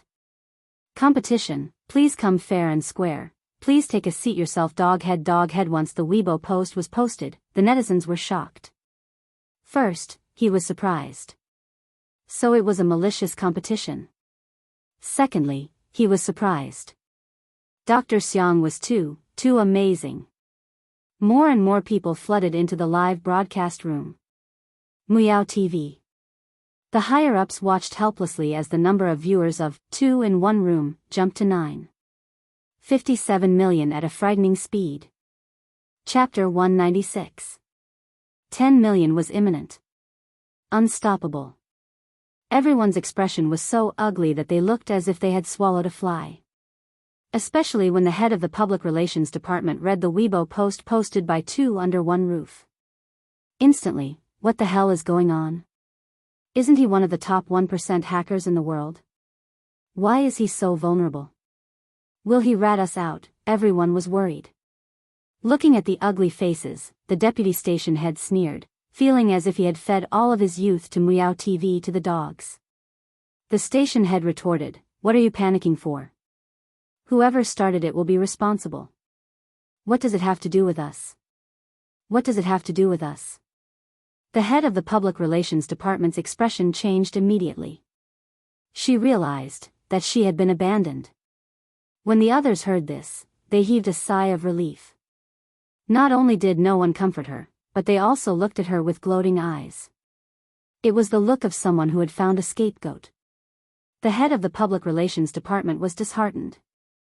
She finally understood the cruelty of the workplace. Dang, our pickles are ready. Yin Jiangxue beamed at the camera, her tone full of accomplishment. She and Xiangyi pickled several jars, including the carrots harvested by the C7 brothers yesterday, as well as beans, cabbage, cucumbers, lettuce, and so on. The pickle water was boiled with water, peppercorns, star anise, cinnamon, bay leaves, old ginger, rock sugar, and other ingredients. After cooling, wild mountain peppers, small rice peppers, and sorghum wine were added, and the vegetables were soaked in. After the water tank at the mouth of the pickled jars was filled with water, the jars were sealed and they quietly waited for time to give them a taste. Xiangyi smiled gently at the side. Teacher Yin, if you like it, you can bring 2 more jars back. Then I won't stand on ceremony with you. The more Yin Jiangxue looked at Xiangyi, the more satisfied she was. The girl had a good temper, patience, and a sweet tongue. She was so likable. Yin Jiangxue used to hate cooking the most, but today, she was happy with the pickles. What did you stew in the kitchen? I can smell the medicine. It's a medicinal cuisine prepared for Dr. Xiang. Xiangyi bit her lips. The girl who was as bright and beautiful as a sunflower seemed to have lost her light. She was so listless that she couldn't lift her spirits. Yin Zhengxue didn't know what happened between Xiang Yi and Xiang Li. She only felt that the little girl was quite pitiful. She touched Xiang Yi's head tenderly and said, "Don't be unhappy, you still look the best when you smile." The live stream room was filled with netizens' sarcastic comments. What is she pretending for? Her acting skills are quite shameless. Don't, our doctor brother wouldn't dare to drink your medicinal cuisine. Who's going to take responsibility if something goes wrong after drinking it? Chinese medicine is unreliable to begin with, not to mention that *TCH Xiang and Dr. X have old grudges. Maybe she's hoping for something to happen to Dr. Xiang. When the ambulance arrives, she can ask the doctor to treat the skin on her hand from a year ago. While they were talking, Shui and the others came back with the fish baskets. Xiangyi's eyes met with her brother's in the air, but she timidly avoided his gaze, not daring to look at him at all. Xiang Li frowned. Although he knew a little about medicine, he really couldn't read a girl's mind. Especially his sister. She was clearly back, so why was she still avoiding him? "Hubby, the fish you caught is so big. Is this a carp or a crucian carp?" Yin Zhengxue pointed at the fish basket and asked. She caught a glimpse of a few sneaky figures in the corner of her eye and exclaimed, "Who are those people? They're not thieves, are they?" Everyone looked over and realized that something was wrong. Chapter 197. Seems like they really are thieves. Xinguang said hesitantly, but what happened next confirmed his and Yin Zhengshue's speculation. The men came out of the chicken coop with several eggs in their hands. One of them even had a clucking chicken in his hand. Great. They're definitely thieves. Li Jianyu hurriedly said, "Everyone be careful, don't go forward rashly. Be careful, they might have knives or something. I'll call 11. Before he could finish his sentence, a fair and slender girl not far away ran over quickly as if she was stepping on the wind.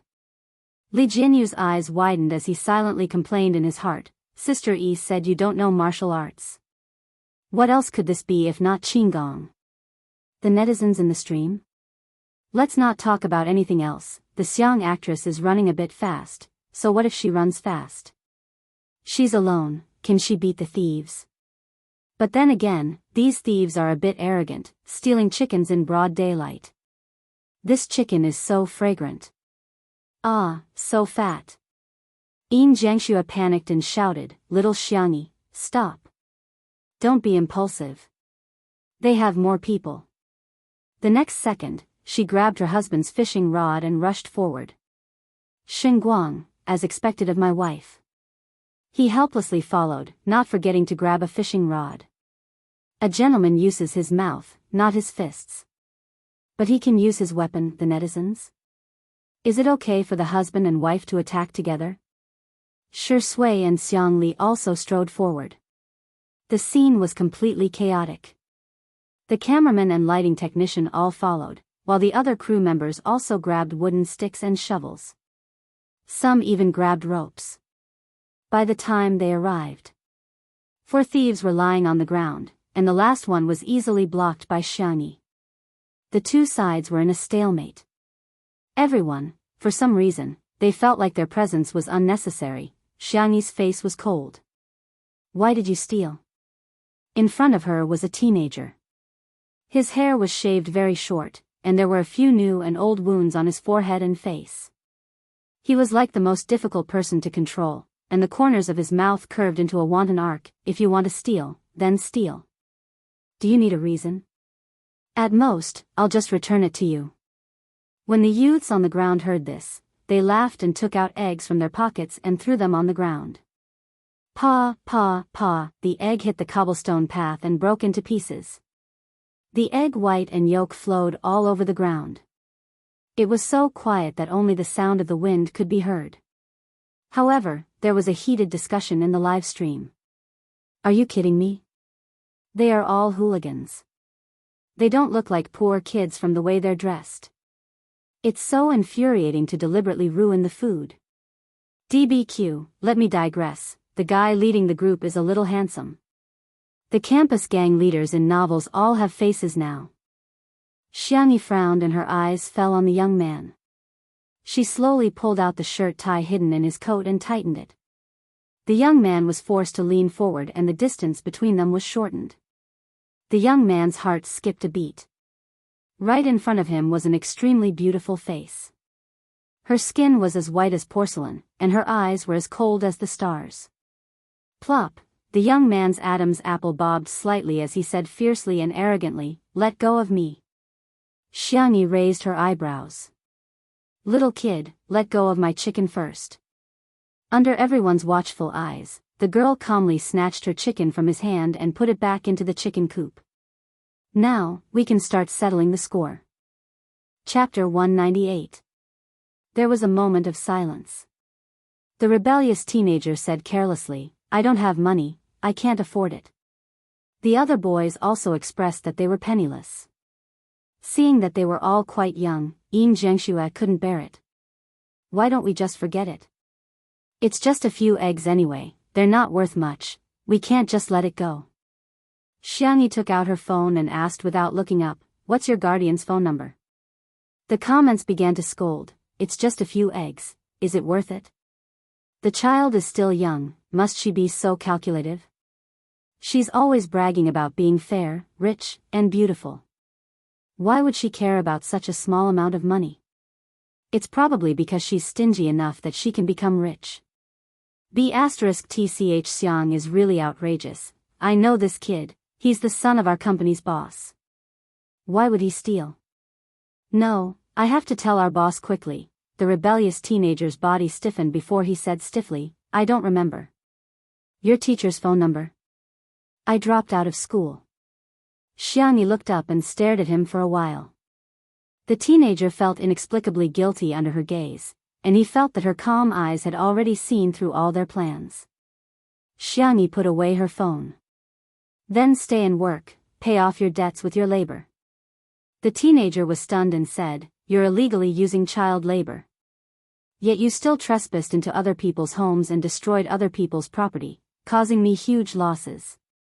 Xiangyi said indifferently. The benefits of having a lawyer as a brother were evident as she could casually use legal terms. The teenager was speechless for a while. What's a few eggs considered a huge loss? Why didn't this woman call the police? Have you forgotten about that chicken?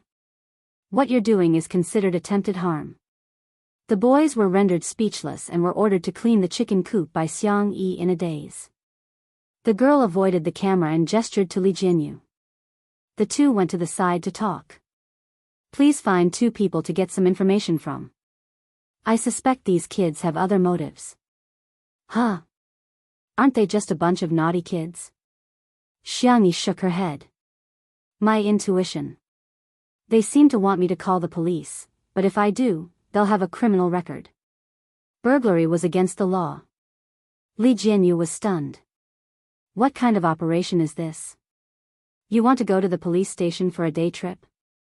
Were all kids nowadays so careless? If he really left behind a criminal record, it would be a stain for life. I'll let old Li and old Wang go. They're old foxes. It's not a problem for them to deal with a few brats." Under the pavilion, the guests were making jam together. Shi Sui was in charge of washing the fruits, Xingguang and Xiang Li were in charge of peeling and removing the seeds, Yin Zhengxue was in charge of soaking them in salt water, and Xiangyi was in charge of boiling the jam. Yin Zhengxue smiled and said, "We're basically the assembly line of the 2 under 1 roof jam production, right? Natural, organic, handmade. If you want to buy it, hurry up. Here, director, give me the link." 54,321. Li Jianyu wailed behind the camera, "Teacher Yin, how can you cheat people like this? Where can I get the link for you?" Laughter filled the air, and the atmosphere was harmonious. The live stream viewers were also praising Yin Zhengxue. Although she was a senior, she was very humorous. Just then, there was a sudden rush of a car horn at the door. "Beep, beep, beep, a mystery guest?" Yin Zhengxue asked in confusion. The program team's staff members were confused. They didn't invite anyone else. The crisp sound of high heels stepping on the stone floor could be heard from afar, and a woman dressed like a rich lady appeared in front of everyone. Chapter 199. Her makeup was decent, and her simple black dress was of high quality. Gathering her silk shawl, she looked around and said in a haughty tone, "You're filming a show? I order you, no scenes of me are allowed in the post-production, or you'll have to bear the consequences." When she arrived, she only knew that her son was at Little Rabbit Farm and didn't know that there was a live broadcast here. "Everyone in the show? Who are you, ma'am?" The audience in the live broadcast room was much more direct. TSK, what arrogance, does she not even know that this is a live broadcast? Such a strong sense of superiority, it's obvious that she's been putting on airs a lot. Xiangyi slowly stood up. "Ma'am, what can I do for you? This is my home, isn't it a bit inappropriate for you to barge in without saying hello? Please find someone qualified to talk to me." The rich woman interrupted her rudely. Xiangyi raised her eyebrows and crossed her arms, wondering if she should get the security to throw her out. Li Jinyu motioned for the cameraman to move the camera away and said tactfully, "Ma'am, you're the director? Then you should be the person with the most authority here." "That's good, I don't like dealing with those entertainers anyway." The atmosphere at the scene suddenly became extremely cold. Li Jinyu frowned. "Ma'am, please pay attention to your words, being an entertainer is also a job. Everyone is born equal." The rich woman rolled her eyes in disdain and didn't want to argue with him on this topic anymore. She got straight to the point. "Where's my son? I want to see him." At this time, the brats finally finished cleaning the chicken coop and were carried over by Lao Wang, the planner. He had just gotten some information and felt that the situation was more serious than he had imagined. It probably wouldn't be easy to solve. The rich woman saw her son at a glance and exclaimed, "Rong, how did you get the wound on your face?" When the troublemaker saw her, his expression suddenly changed and he turned to leave, only to hear his mother screaming, "He just took a few rotten eggs. Do you know who my husband is? How dare you hit my son?" Xiangyi said calmly, "Let me correct you. First, his injury wasn't caused by us. Second, we don't care who your husband is. Third, taking without asking is called stealing. They are not taking, they are stealing." The young girl's logic was clear, reasonable, and convincing. The rich lady, on the other hand, was like a shrew. "What do you mean by stealing? These kids are just under too much pressure from studying. How about this, I'll pay you and let them come here regularly to relieve their stress. Name your price." She had heard this move from the rich ladies in the circle. Children were under a lot of pressure, so what was wrong with taking something? They just had to pay a small fee to the stationery store or the convenience store afterwards. Even the owners of those shops welcomed the children. Xiangyi's worldview was greatly impacted. She asked, "You mean, you pay these children to steal things? I already said it's to relieve stress. Don't you understand human language? Why do you keep saying, steal? Why are your words so unpleasant?" The thorn-headed youth looked at his mother coldly. The other youths had numb expressions on their faces, as if they were used to this. Their family members had also settled things the same way. Yin Zhengxue, who had endured for a long time, said angrily, "As a mother, why don't you think about how to teach your children well? Why do you use such an unorthodox method to solve problems?" The rich lady glanced over.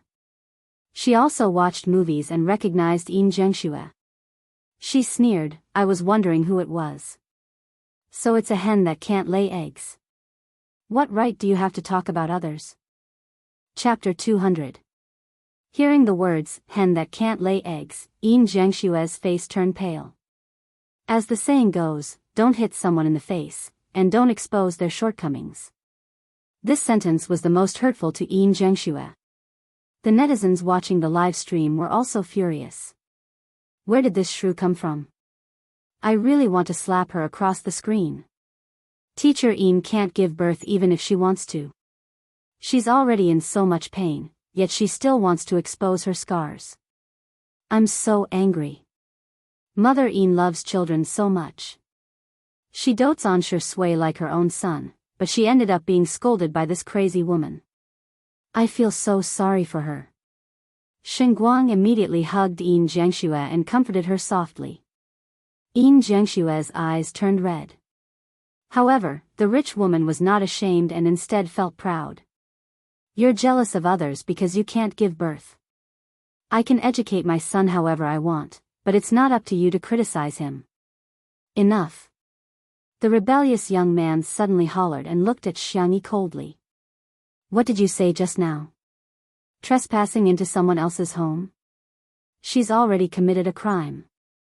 Aren't you going to call the police? The rich woman was dumbfounded. Rong, what are you talking about? I'm your mother, how can you let an outsider call the police and arrest your biological mother? Rong Hui clenched his jaw and turned away to avoid looking at her. Xiangyi frowned, and the strange feeling in her heart grew stronger. Lao Wang, the planner, came to her side and whispered everything to her. Xiangyi pondered for a few seconds and said, Forget it, it's just a few eggs. I don't really care. Besides, you've already cleaned the chicken coop as compensation. Take care, I won't send you off. The production crew was dumbfounded. How could she just let it go like that? The netizens also expressed their displeasure.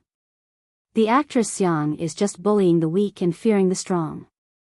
She probably thinks that this rich woman's family is rich, so she doesn't dare to go against her. What a coward.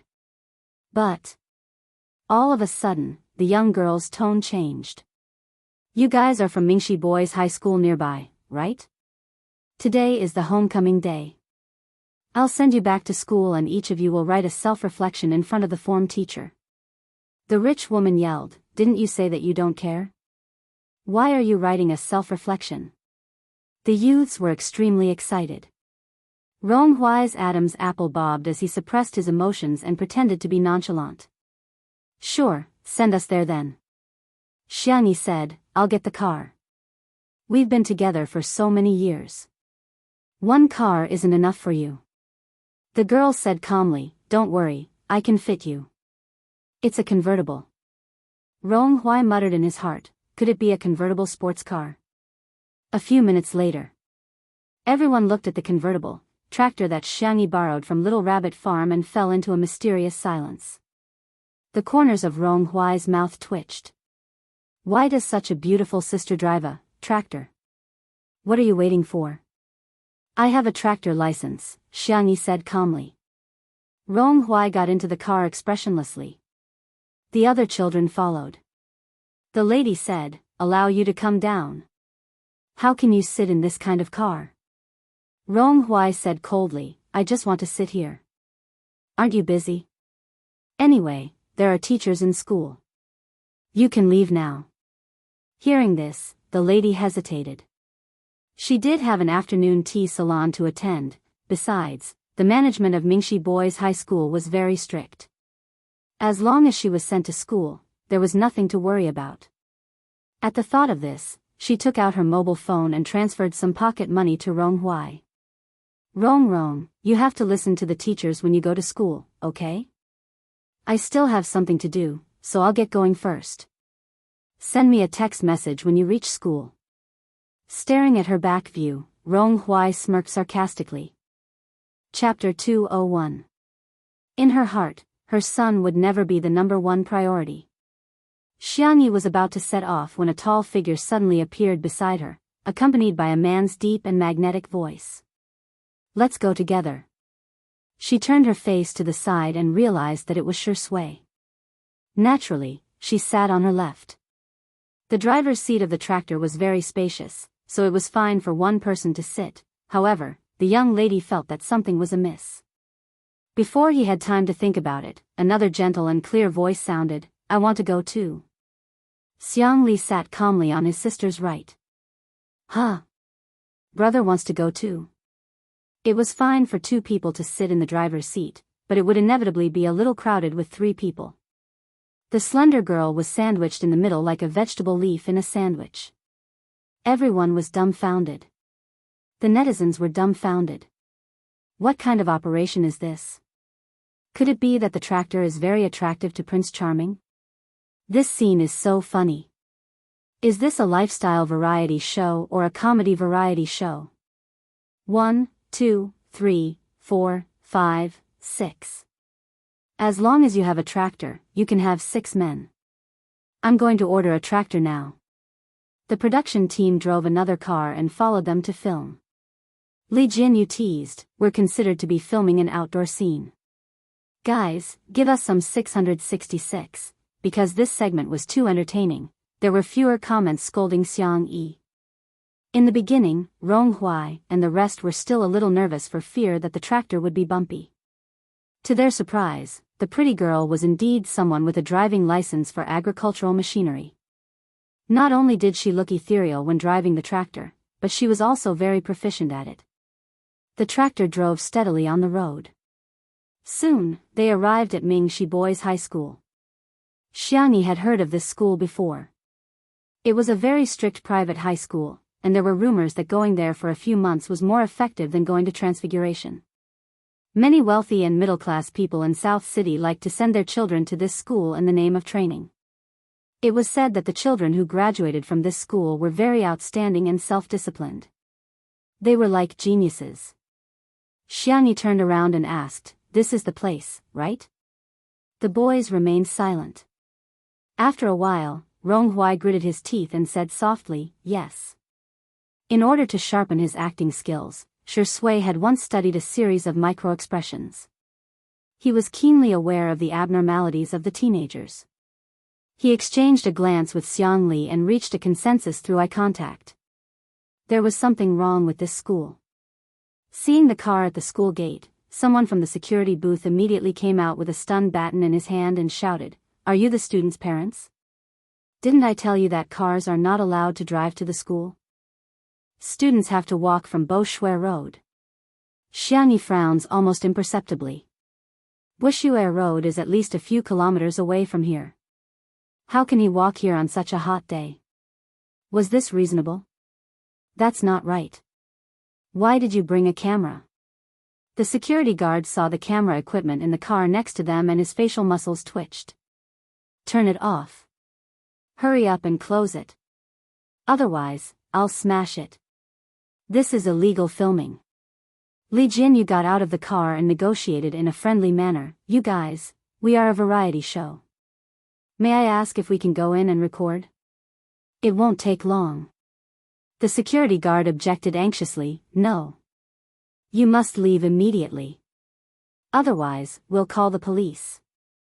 Before he could finish speaking, a thin and tall figure appeared on the rooftop. He was so shaky that it made one panic.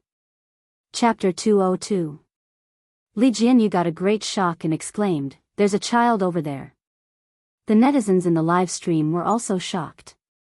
Is he going to commit suicide? This is so scary. Quick, think of something. Oh my God, how did this happen? I always thought that committing suicide was a distant concept. The security officer turned around and said in a tone that he was used to it, "Hey, that's just the students playing around. Hurry up and leave." Li Jianyu's temper flared up. He was usually a coward, but he had a bottom line. He hollered angrily, "Are you human? Playing around? Do you think this is a matter of life and death? Our school will take care of it. You people don't have to worry about it."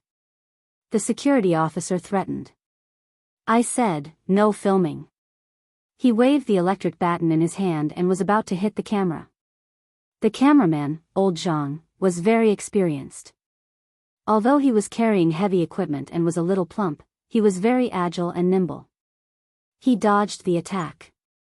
The screens of the audience began to shake violently. I'm so immersed in this scene, I'm starting to get nervous. Director, you're right. How can you joke about a human life? Mingxi Boys High School? I think I've heard of this school before. It's very strict. The kind where the students can't bear the burden. At the side, Xiangyi had already called the police. She briefly explained the situation and asked the negotiator to come over immediately. The security officer was furious. Do you have nothing better to do? It's none of your business. It's just a human life. Xiangyi laughed in exasperation. She slowly stepped forward with a domineering aura.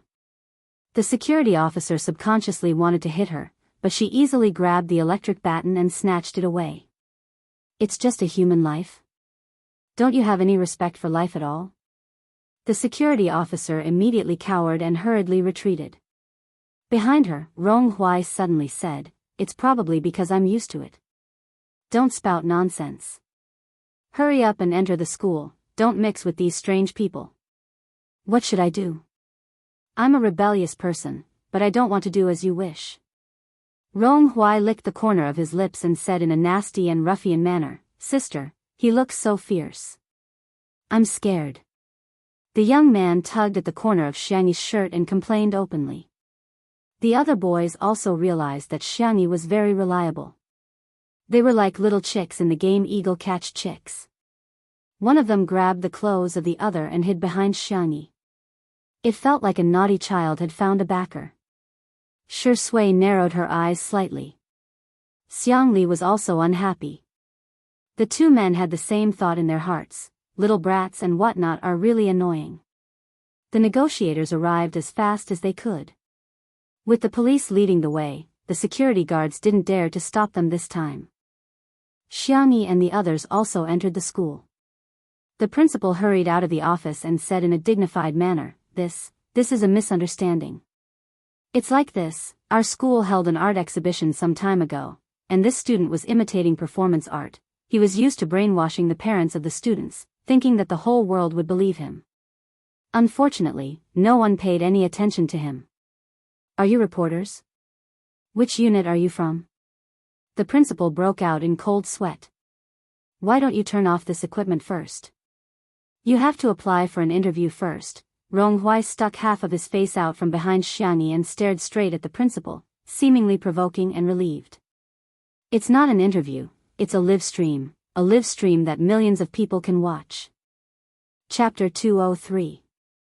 Boom! There was a thunderous roar and the principal froze on the spot as if he had been electrocuted. He immediately reacted and blocked the camera with his hand, exasperated. How can you live stream? Turn it off. Turn it off immediately. However, it was too late. The netizens in the live stream condemned. What kind of performance art is this? They're treating human lives like dirt. I feel like this school must be hiding some secrets. We must investigate. That Rong just said that it's nothing strange, but it's terrifying when you think about it. Does this kind of thing happen often? Under the efforts of the negotiators, the child on the rooftop was persuaded to come down. His face was pale and he looked extremely weak, but his mental state seemed to be normal. However, the moment he saw the principal, his body began to tremble uncontrollably.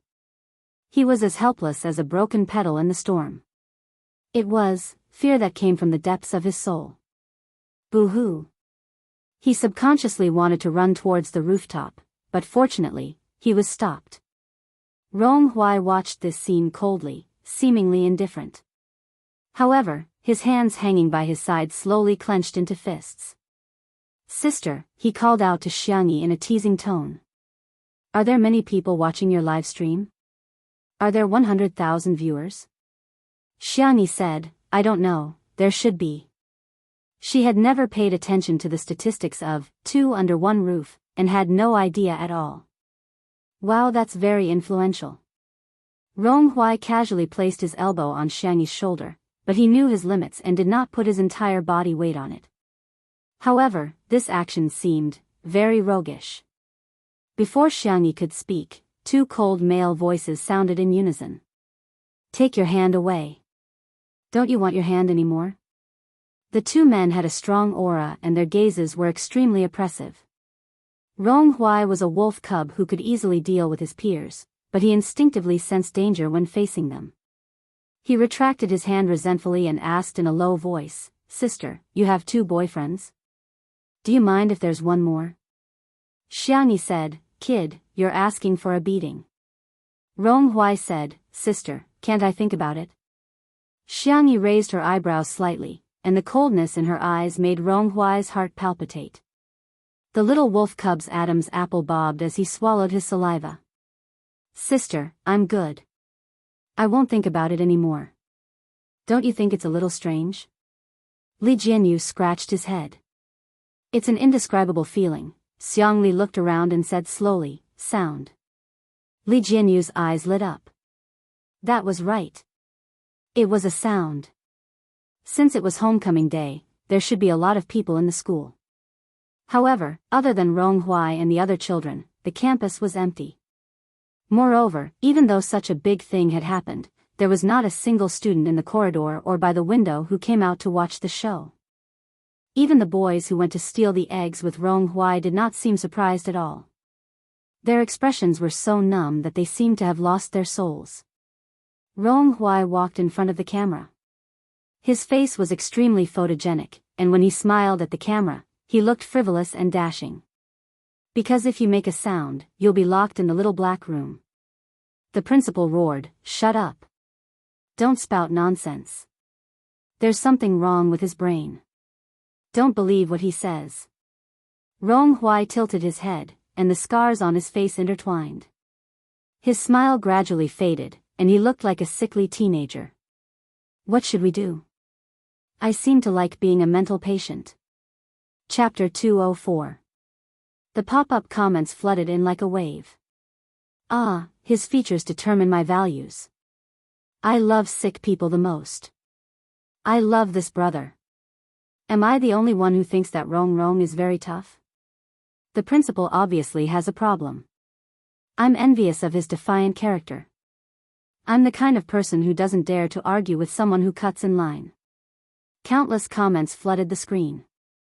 At the same time, Meow TV. Everyone could only watch as the number of viewers of Two Under One Roof continued to rise. 9.73 million. 9.85 million. 9,990,000. The numbers jumped again, the first digit became 1. The number of viewers of Two Under One Roof had officially exceeded 10 million. The record for the entire internet was born. Countless people pressed the screenshot button at this moment. There were also countless people who were paying attention to Mingxi Boys High School. The investigation began. Rong Huai brought the police to the so-called small dark room. It was indeed a dark room. If you make a mistake, you'll be punished by standing here. Rong Huai put his hands in his pockets and said in a mischievous tone, "Of course, even if you don't make a mistake, you might still be arrested." Apart from the small dark room, there were also weighted sandbags, which were not used for training but for punishment.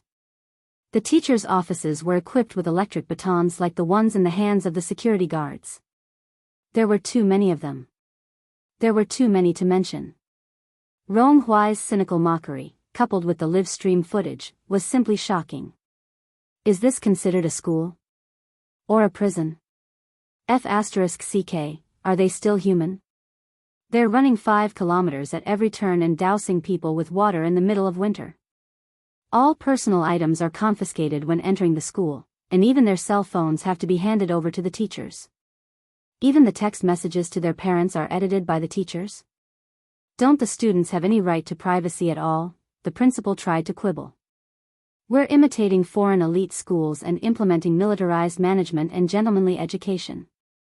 The students who graduate from here are especially outstanding, Shui suddenly asked. What about those who haven't graduated? The principal choked. The answer was self-evident. Children who could endure such a hellish and cruel education were naturally favored by the heavens. What was unbearable was that after being ravaged like this for so many years, his physical and mental health would definitely be severely damaged. This shows that some students are mentally fragile. Children nowadays are too sensitive and pretentious. That's why they're addicted to playing mobile games. Our school is helping them get on the right track in life. Shut up. Li Jianyu roared. Can you be a human? How painful must it be for the children to be tortured by you every day? How sad would the child's parents be if they knew what you did? It was quiet all around. Li Jianyu seemed to have realized something and turned to look at Rong Huai and the other youths. Their faces finally showed some expression. However, it was not joy. The corners of his mouth were full of bitterness and helplessness. Li Jianyu felt his scalp go numb. He couldn't believe it, but he had no choice but to believe it. The parents were all aware of this. The comments in the live stream exploded to the extreme. If there's a need, there's a market. Think about it carefully. Oh my God, how desperate must these children be? She doesn't want to spend time with her child, but she's willing to pay someone to beat her child. So the parents are all aware? They clearly know that the school will punish them, but they still sent their child here? In the oppressive and gloomy atmosphere, the girl's sweet and gentle voice sounded slowly like the sound of nature. It's almost time for dinner. Children, are you hungry? There may be more updates coming one after another. Everyone can go to sleep first. Warm again. Red heart, I'm begging for votes. Chapter 205. Rong Hui and the others were stunned. This question caught them off guard. It seemed that no one in school or at home had cared about them so much for a long time. They were children who had been labeled as a disgrace. They were sent here for being rebellious, disobedient, and addicted to the internet, and were strictly managed. Apart from this cage, there was no place for them to hide and lick their wounds. They were most afraid of sudden concern because it was too confusing. Xiangyi blinked and changed her question. Where is the cafeteria? Swish swish swish, the sound of potato peels being peeled was transmitted to the live stream through the sound recording device, comforting and healing. The girl's fingers were slender and fair, but they were very nimble. A potato was peeled clean in her hands in just a few seconds. There was already a pile of peeled potatoes in the plastic basin next to her. Li Jianyu asked, Sister E, are you going to cook lunch for these children? Xiangyi answered calmly, there's nothing else I can do. Her hands didn't stop moving. After peeling the potatoes, she went on to cut the meat. These ingredients were sent over by the people from Little Rabbit Farm. In the kitchen of the cafeteria, there were only 2 pieces of frozen meat in the freezer. According to Rong Hui, they could only eat a few pieces of minced meat occasionally. There was a strange school rule that said eating too much meat would affect one's IQ, and students were advised to be vegetarian. However, the vegetables weren't very fresh either. The potatoes had sprouted, and the greens were yellow and withered. It was hard to imagine that these growing children usually ate such things. Yin Zhengxue and Xinguang rushed over when they heard that she was going to cook for the children. Washing, cutting, and frying vegetables. It was supposed to be a boring and tedious task, but because of the girl's calm and confident expression, it seemed incomparably beautiful. In the live stream, there was still a lot of controversy about Xiangyi. Are you kidding me? Why are you cooking at this time? Send the children home first. Is going home useful? Are they going to be sent to another aristocratic school, by their parents to continue their transformation? Actually, I'm a little touched. Maybe humans are complicated creatures. Xiangyi has a bad side, such as causing Dr. Xiang's hand to be injured. But she also has a good side, such as helping the kids from C7 and the boys' high school this time. Come on, it's just cooking, and you're trying to clear your name? Did you forget how disgusting that B*TCH Xiang was in the video? I'm new here, I don't understand what you guys are arguing about. I just want to say that I'm F*King hungry from watching this lady cook with a shovel. In the school cafeteria, everyone had a big pot. The pot was big, and the shovel was also big. Basically, they used a shovel as a shovel. The shovel was heavy, and the ingredients were in a big pot. Even an adult would find it hard to control such a dish well. Some irresponsible chefs would be too lazy to cook. They would just add water and boil it before sprinkling some seasoning on it. At most, it could be considered cooked. It could be said that it was difficult to swallow. However, Xiangyi was seriously frying every dish in the pot. Her clean and milky white little face was covered in fine sweat. She didn't say a word and finished cooking 6 pots of dishes. At this time, the rice was ready. Let's get some food for the children first. I'll make seaweed and egg soup, Xiangyi said to Rong Hui, who had been watching for a long time. The corners of the thorny little wolf cub's mouth twitched. You want me to get food for them? Xiangyi didn't say anything and just stared straight at him. 1 second, 2 seconds, Rong Hui couldn't take it anymore. He looked away and whispered in a low voice. F***ck. Don't look at me like that, I get shy too. Chapter 206. Students from all over the school gathered in the cafeteria one after another. If it were any other school, it would be extremely noisy with hundreds of boys gathered together.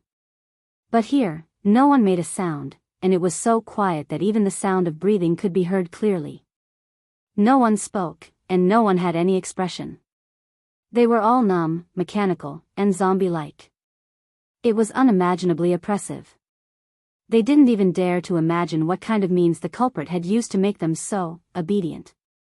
However, when the window was opened, the rich aroma of food filled the air. Following their bodily functions, they subconsciously chased after the source of the aroma. Plate after plate of piping hot food was pushed out.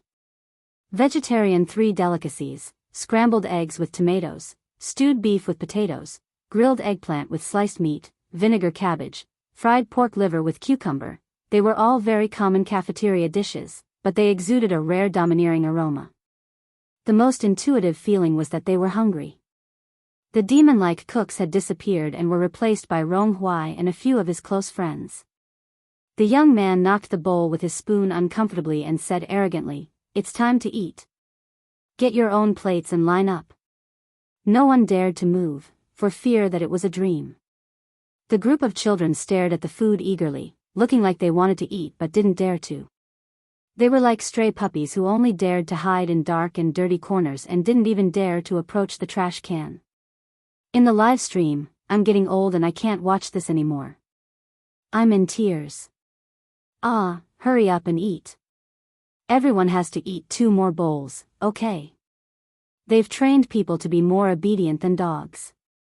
Their goal has been achieved. It's their victory, but it's the children's sorrow." Finally, someone was really craving for food and slowly took the first step to the window of the cafeteria. Rong Hui subconsciously tightened his grip on his spoon, feeling like the protagonist of a comic who had been given the important mission of saving the world.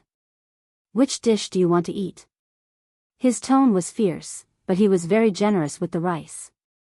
He scooped a large spoonful of each dish, for fear that the person who got the food wouldn't be full.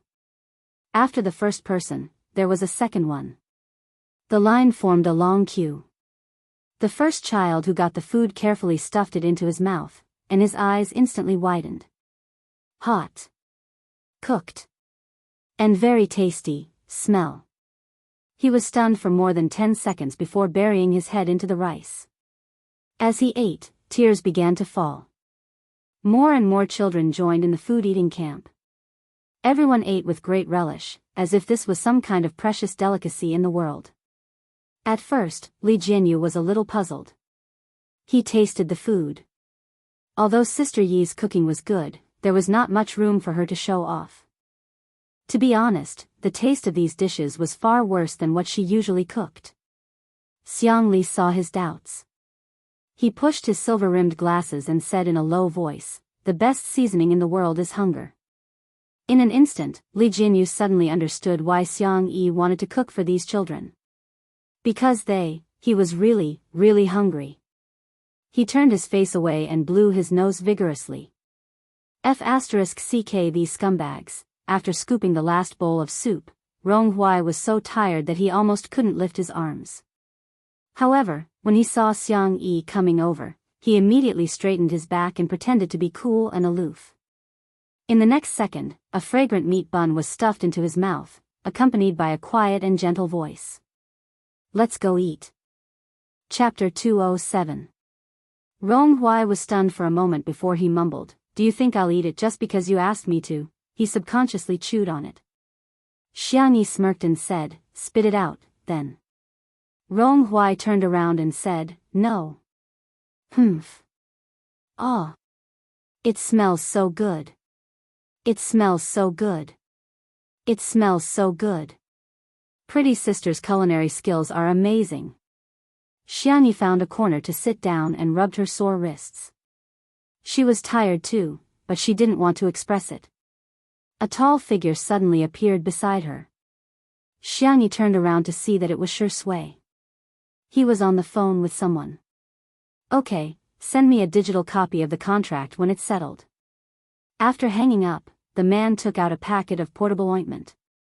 It was a small piece that was about the size of 2 Band-Aids put together. Does your hand hurt? It's all right. As soon as Xiangyi finished speaking, the man gently pulled her hand into his palm. It was clean and warm to the touch. She curled her slender fingers uncomfortably and wanted to retract them, but Shui grabbed her wrist. Don't move. Subconsciously, Xiangyi stopped what she was doing. Rip, Shui tore off the ointment and carefully applied it to the girl's wrists. Xiangyi moved her cherry lips and said, actually, it doesn't hurt that much. You're still trying to be brave? Shui's dark eyes landed on her face. He sighed helplessly and said, Xiangyi thought that he would scold her, but she didn't get the chance to do so. Instead, he rubbed her head forcefully twice. Why are you so nice? He asked. So nice that it made his heart ache. Xiangyi whispered, you made my hair bun collapse. Shui couldn't help but laugh. What should I do? I don't know how to tie my hair. Should I call your second brother for help? Don't. How would she dare to trouble her second brother for such a thing? While they were talking, Xiangli happened to pass by. Shui waved at him and explained the situation. Then, the knowledgeable medical doctor looked at his sister's bun that had collapsed and fell into a long silence.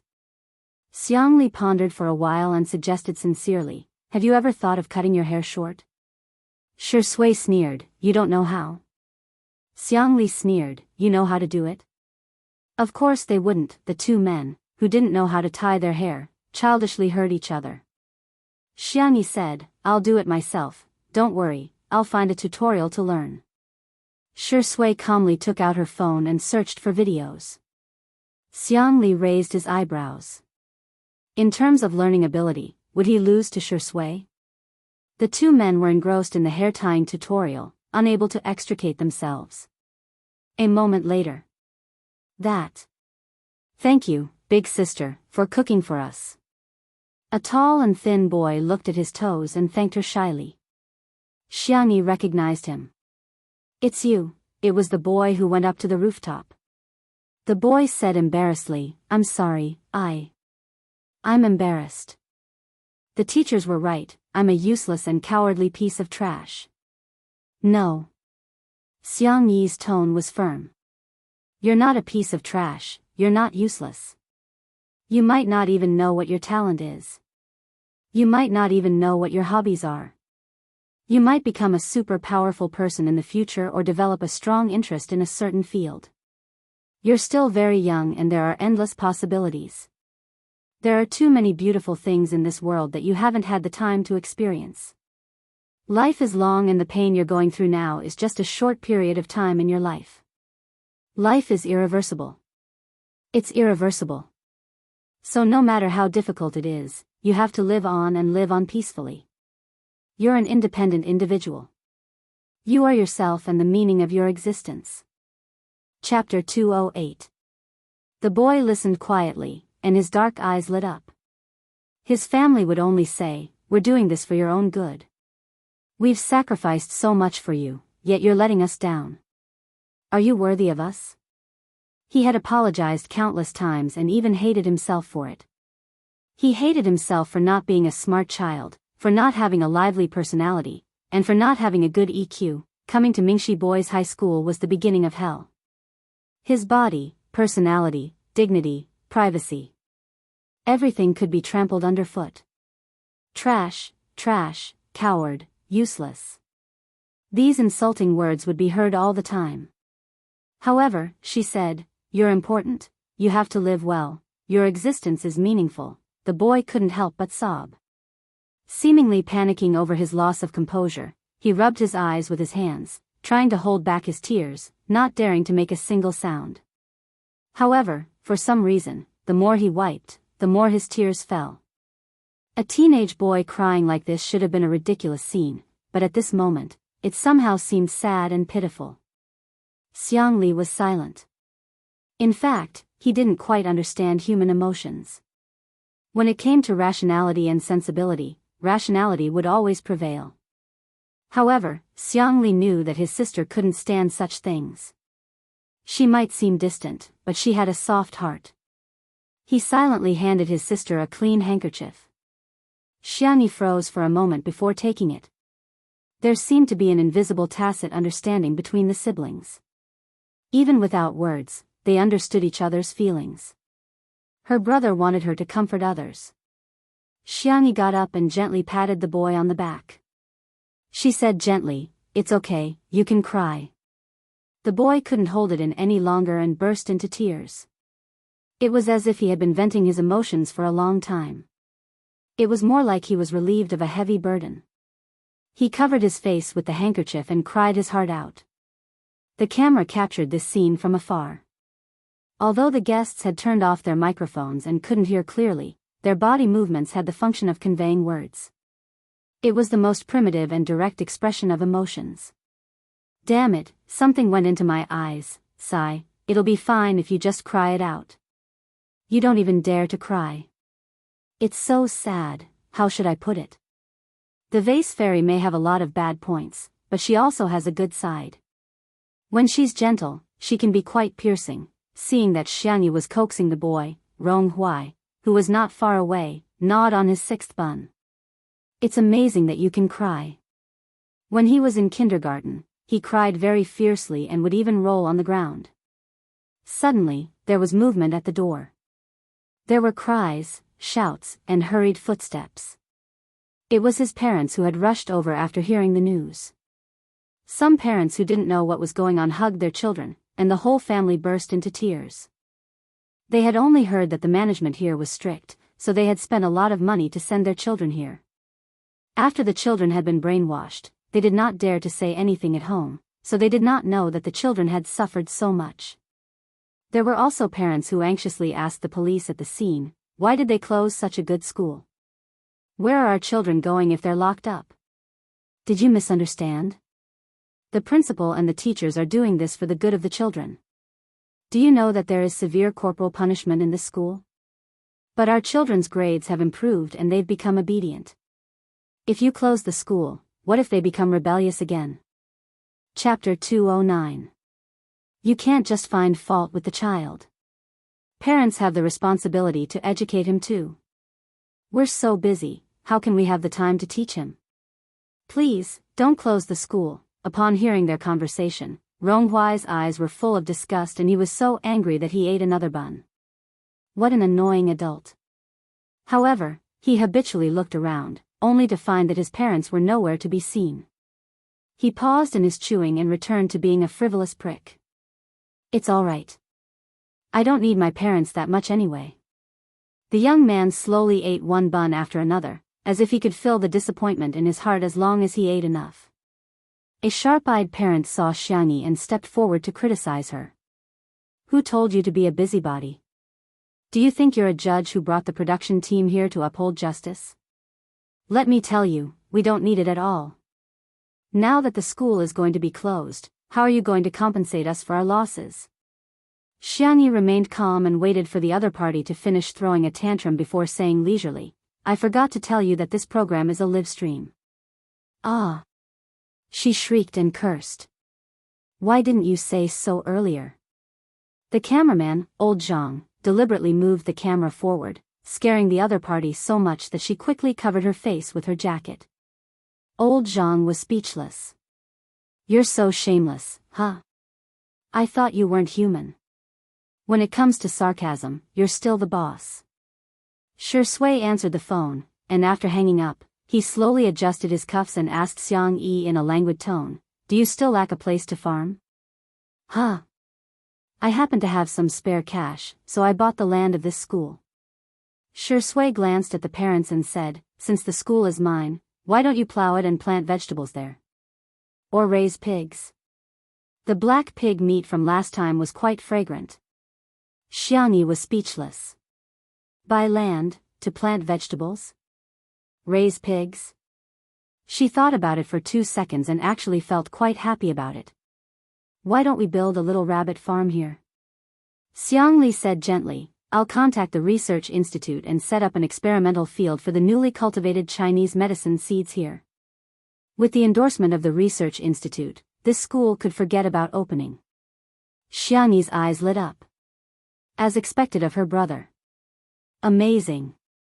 The parent who was covering his face with his coat was dumbfounded. Buying land and collaborating with a research institute. Who on earth were these people? Those suspected of corporal punishment were all taken away for investigation. The students gathered at the school gate and watched as the school gate slowly closed. However, the expressions of many people were still incomparably ugly. They were worried that the gate would reopen one day.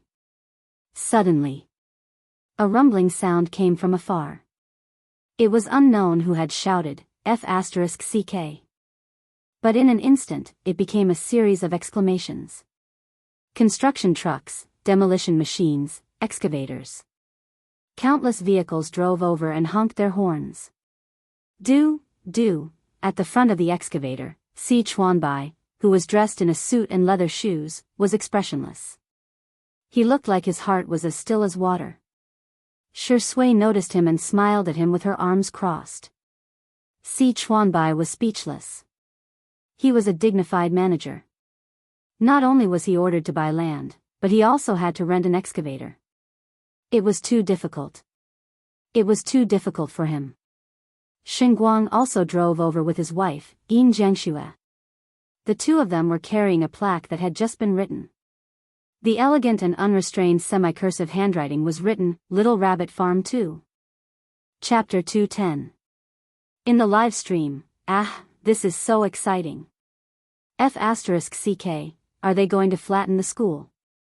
I've been holding it in for a long time, but I still can't help but cry. I just want to say that Sister E is awesome. Shui is awesome. 2 under 1 roof is awesome. There were no insults in the pop-up comments at this moment, only support.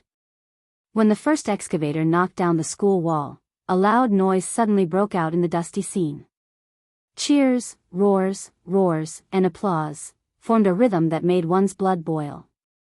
Rong Hui had one hand in his pocket, and a smile slowly formed on his well-defined side profile. You guys were there to steal on purpose, weren't you? The girl's sweet and soft voice sounded. Rong Hui's body stiffened, and he pinched his ear uncomfortably. I'm not the kind of person to meddle in other people's business, the young man said stubbornly.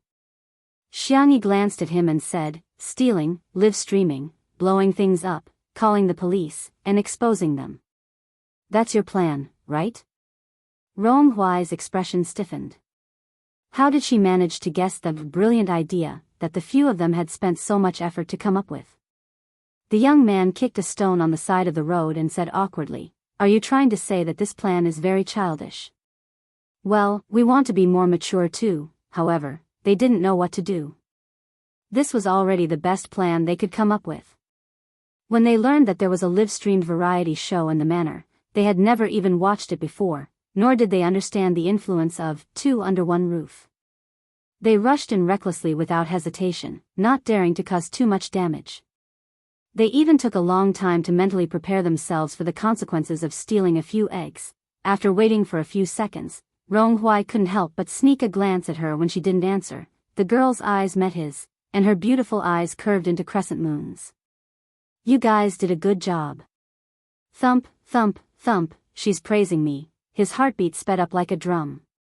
If there was a deer in his heart, he would have probably gotten a concussion. Rong Hui moved to her side, arched his thin back, and coughed twice. Come on. Huh? Rong Hui saw the look of confusion on her face and said angrily, that. His voice became softer and softer. You even patted that idiot's back. Why didn't you pat me?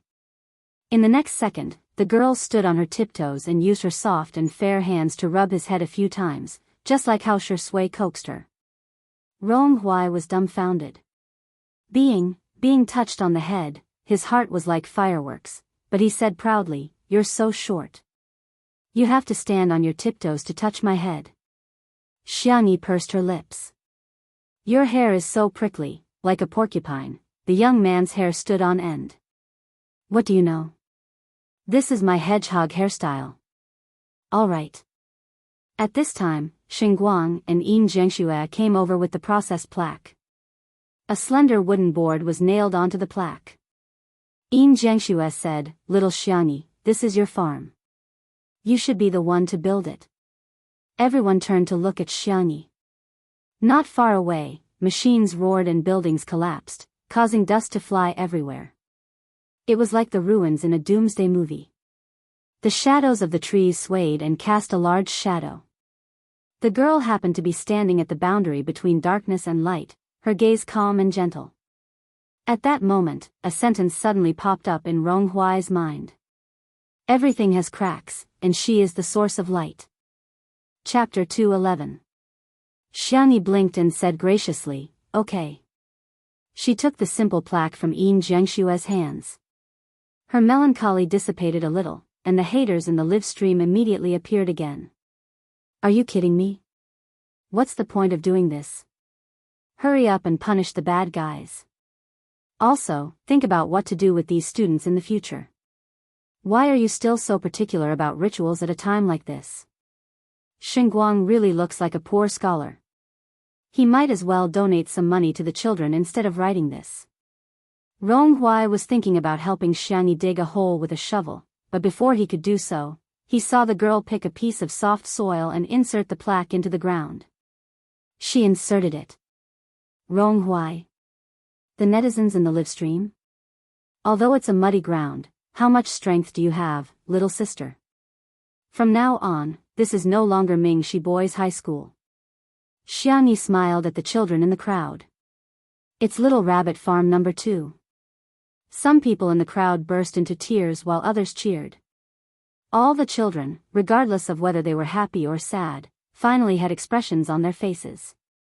They were no longer zombie-like walking corpses. In the live stream, the haters were all rebuked. Xiangyi and Shui are not the police, how do you expect them to punish them? Some people are just holding on to their keyboards and blabbering. What else can they do? Did you cook at the scene? Did you shovel the school? If you didn't do anything, then shut up. Ritual is never a derogatory term. It's the most direct way for people to express their inner feelings. For children, the most important thing is not the closure of the school, but the reconstruction of their psychological beliefs. To a certain extent, Xiangyi's insertion of the Little Rabbit Farm plaque is a declaration of the end of these children's purgatory lives. It's equivalent to giving those who are bent on death a desire to live. This has a very positive meaning. The experts would be in charge of the follow-up work. Under everyone's gazes, Xiangyi calmly got on the tractor. Shui and Xiangli, who were as tall as male models, squeezed in beside her again. The girl protested softly, "You can sit at the back too," Shui said calmly, "Your tractor doesn't even have a rear-view mirror." "I'll help you watch the road." Xiangli scoffed. "You're trying to curry favor for no reason." Seeing that the two of them were about to quarrel, Xiangyi had no choice but to mediate. All right, let's go." "Hey," Rong Huayang raised his voice. You're leaving just like that? Aren't you going to say anything?" The staff of the program team were also looking forward to seeing what words Xiangyi would say to encourage the healing process. The girl pursed her lips and threw down a particularly ordinary sentence. "No matter what happens, you have to eat well." After saying that, he started the tractor and left. Everyone. That's it? Gone? Someone shouted, "Big sister's words have a deeper meaning. Only when one is full will the body have strength, the brain will be able to think, and the heart will have the will to resist. This way, no matter what difficulties we encounter, we will be able to overcome them." Godly comment in the live stream, "Is that you, Chinese class representative?" However, this interpretation undoubtedly lifted the spirits of the children. The haze over everyone's heads was dissipating bit by bit. Back at the manor, Xiangyi was worried that Xiao Naofu would be hungry and was about to make cat food for it when she heard Xiangli suddenly say, "Tutu, my hand hurts." Hearing this, Shui raised her long eyebrows. Chapter 2:12. Hearing her brother say that his hand hurt, Xiangyi was extremely nervous. "How much does it hurt?" Let me take a look. She held her brother's hand and examined it carefully. The comments in the live stream were extremely heated. B*tch Xiang, let go of our Dr. Gij's hand. You're the culprit who injured Dr. Xiang's hand. Why are you pretending to be kind? Was Li Gu drugged by her? Why is he calling her Tutu so intimately? Does she deserve it? Li Ji's hand was slender and well-defined. His skin was so fair that it was almost translucent. There were no external injuries on his hand. Xiang Yi pressed a few acupuncture points and asked him how he felt. Xiang Li said calmly, "It doesn't hurt that much. Maybe I'm just too tired. Then sit here and rest for a while. I'll bring the medicinal cuisine over. I'll give you a massage later." Xiang Yi hurried over and personally brought the medicinal cuisine to him. Xiang Li scooped up the soup with his right hand. With a loud clang, the spoon hit the edge of the bowl. Xiang Yi's heart clenched and she bit her lower lip worriedly. My brother's hand, is that injured? I'll feed you? She asked carefully. Xiang Li's eyelids drooped and the red mole at the end of his eye was faintly discernible. It's okay, I'll just switch to my left hand. It could be said that he was a vivid portrayal of weakness and stubbornness. It was heartbreaking. Shi Sui was speechless. Fine, I'm impressed by his acting skills. Xiang Yi watched him eat the medicinal cuisine. She wiped his hand with a warm towel and gently massaged his wrist. Her technique was professional and she used just the right amount of strength. Xiang Li squinted his slender eyes in comfort. Xiang Yi massaged him for more than 10 minutes. Are you feeling better? She asked. I'm fine. Xiang Li's lips curled into a bitter smile. I'm used to it. Xiang Yi was even sadder. She swore in her heart that she would definitely cure her brother's hand. Suddenly, Xiao Naofu, who felt left out, came to protest. It jumped into Xiang Yi's arms and patted her shoulder with its pink and white paws, as if accusing her of being a scumbag. Meow, meow, meow. The baby tiger roared. Xiang Yi said apologetically, wait a moment, I'll cook for you. Xiao Naofu rubbed against her collarbone, aggrieved. Meow meow, Shi Sui, very good, even this stupid cat came to join in the fun. Xiang Yi went to the kitchen. Xiang Li raised his hand and scooped up Xiao Naofu onto his lap. The white kitten was a tiny ball, about the size of his palm. Xiao Naofu, who still didn't know much about its second brother, turned over innocently, revealing its little belly. It flicked its tail twice, waiting for this cultured and refined man to serve it. Unexpectedly, a dark light flashed behind the man's silver-rimmed glasses. Male? If it's a little older, I'll send it for sterilization. Xiao Naofu. For once, Shi Sui agreed with him. Let's pick an auspicious day. Xiao Naofu was so scared that its tail curled up, its cat eyes tearing up. Whoa, these two men are so scary. Xiang Li glanced at the luxurious three-story cat villa not far away and frowned. Extravagant and wasteful, a kitten sleeping in a shoe box will do. Shi Sui, a delivery box will do too. The audience in the live stream almost died laughing. Why won't these two men even let the cat off? Xiao Naofu in front of Xiang Yi, showing off. Xiao Naofu after Xiang Yi left, pitiful and cowardly, Movie King x Dr. X Kitten, rounding them up, they're a family of 3. This cult CP has hit the jackpot. Chapter 213. Just then, Xiang Yi came out of the kitchen with a bowl of cat food. Xiao Naofu looked as if it had seen its savior. It bounced over and hugged the girl's slender ankles. What's wrong, Xiao Naofu? Xiang Yi bent down and pinched its little ears. Xiao Naofu cupped her hand, not daring to meow. Rub its head, eat your food. Xiang Yi placed the bowl in front of the cat and coaxed it gently. Xiao Naofu turned its grief into appetite and buried its head into the chicken and pumpkin rice.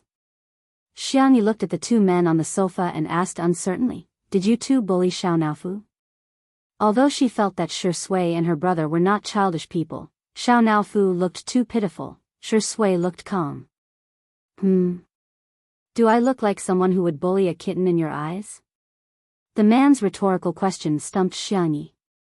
The girl struggled for a long time, hesitated, and shook her head. Xiao Naofu looked up from the bowl, its eyes wide open. Damn it. You should do something that has to do with humans. Xiang Li's expression did not change as he quietly looked at his sister. Xiangyi swayed again. She scratched Xiao Naofu's chin and whispered, "Second brother is a genius, he wouldn't do such a boring thing. You have to be more obedient in the future." Xiao Naofu's face was full of shock. Does this Huhu still have a place in this stupid woman's heart? These two dog men are acting as me. Xiao Naofu angrily pointed its butt at Xiangyi and lowered its head to continue eating. In this year's competition, Shuringdi and Bai Qihai each got 1 point.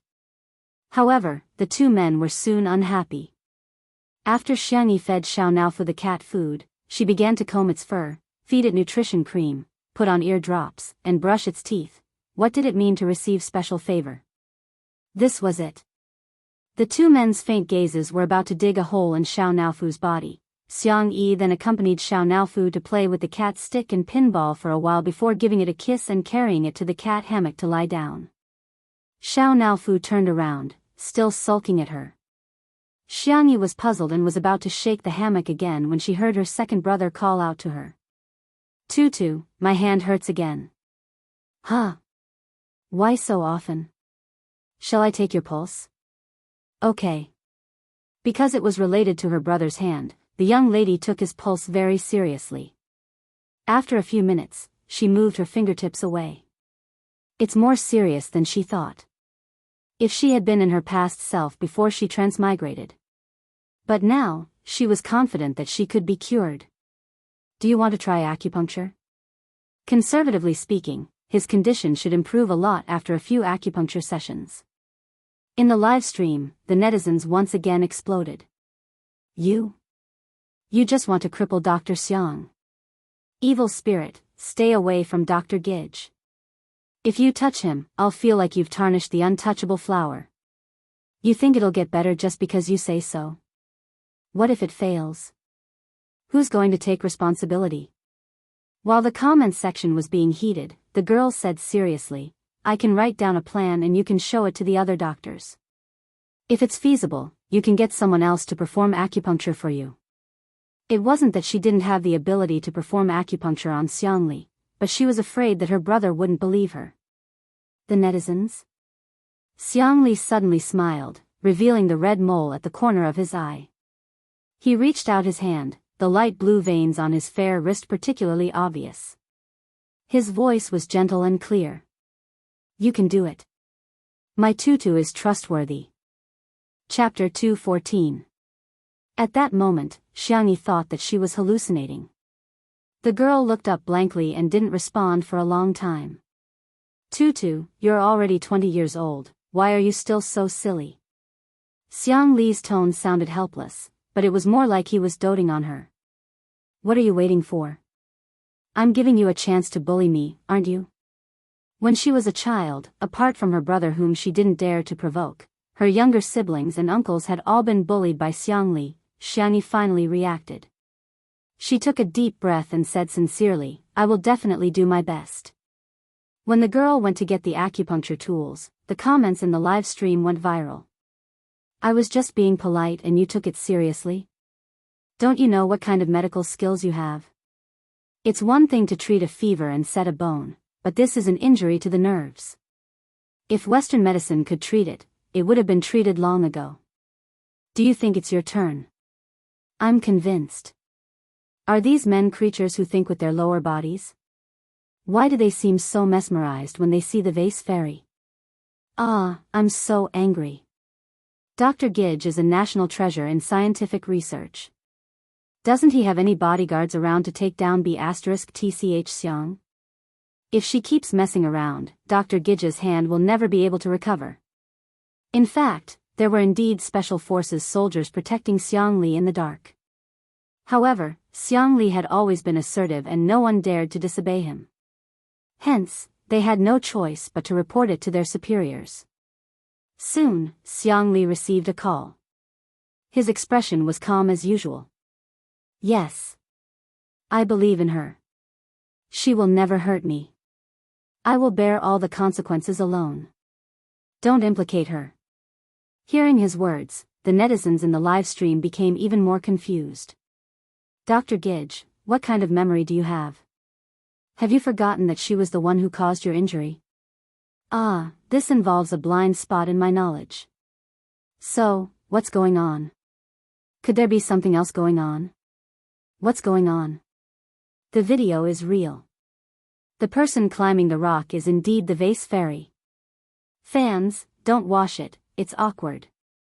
I'm not anyone's fan, but I should be considered the oldest in this live stream. To be fair, even if Xiangyi really harmed Xiangli, none of us have the right to forgive her on his behalf. But as long as he doesn't mind, no one else has the right to judge him, everyone was arguing on the internet.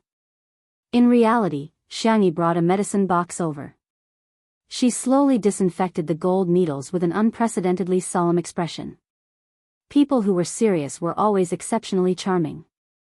Many people in front of their screens were affected, and the live stream stopped for a while. I'm a little scared now. Xiang Li looked at his sister innocently. Can you coax me? Shi Sui was speechless. A person who dared to dissect a rabbit calmly at the age of 7 was now saying that he was scared? Only a fool would believe that. Xiangyi bit her lip. In fact, she was not very good at coaxing people. Other than making delicious food, all she could do was give out sweets. But there wasn't enough time to cook now, and second brother didn't like sweet things. She was a little anxious and subconsciously blurted out, Gidge, can you be scared later? The staff at the scene broke out in cold sweat. Sister E, we've only heard of eating later, but we've never heard of being scared later. Unexpectedly, Xiang Li's eyebrows relaxed into a smile. The gentle and refined man was obedient and cooperative. Okay, I'll try my best to wait. Everyone was speechless. Is that even possible? Xiangyi's face tensed up. Okay, I'm going to start then. Whoosh, the first needle accurately landed on the acupoint. Chapter 2:15. Then, the second and third needles, depending on the acupoints, the depth of the needles varied. Some were quick, some were twisted, and some were flicked. Xiang Yi was fully focused and deliberately slowed down. However, in the eyes of ordinary people, she was still too fast. Some netizens in the livestream began treating Xiang Yi from afar. How can anyone remove acupoints so quickly?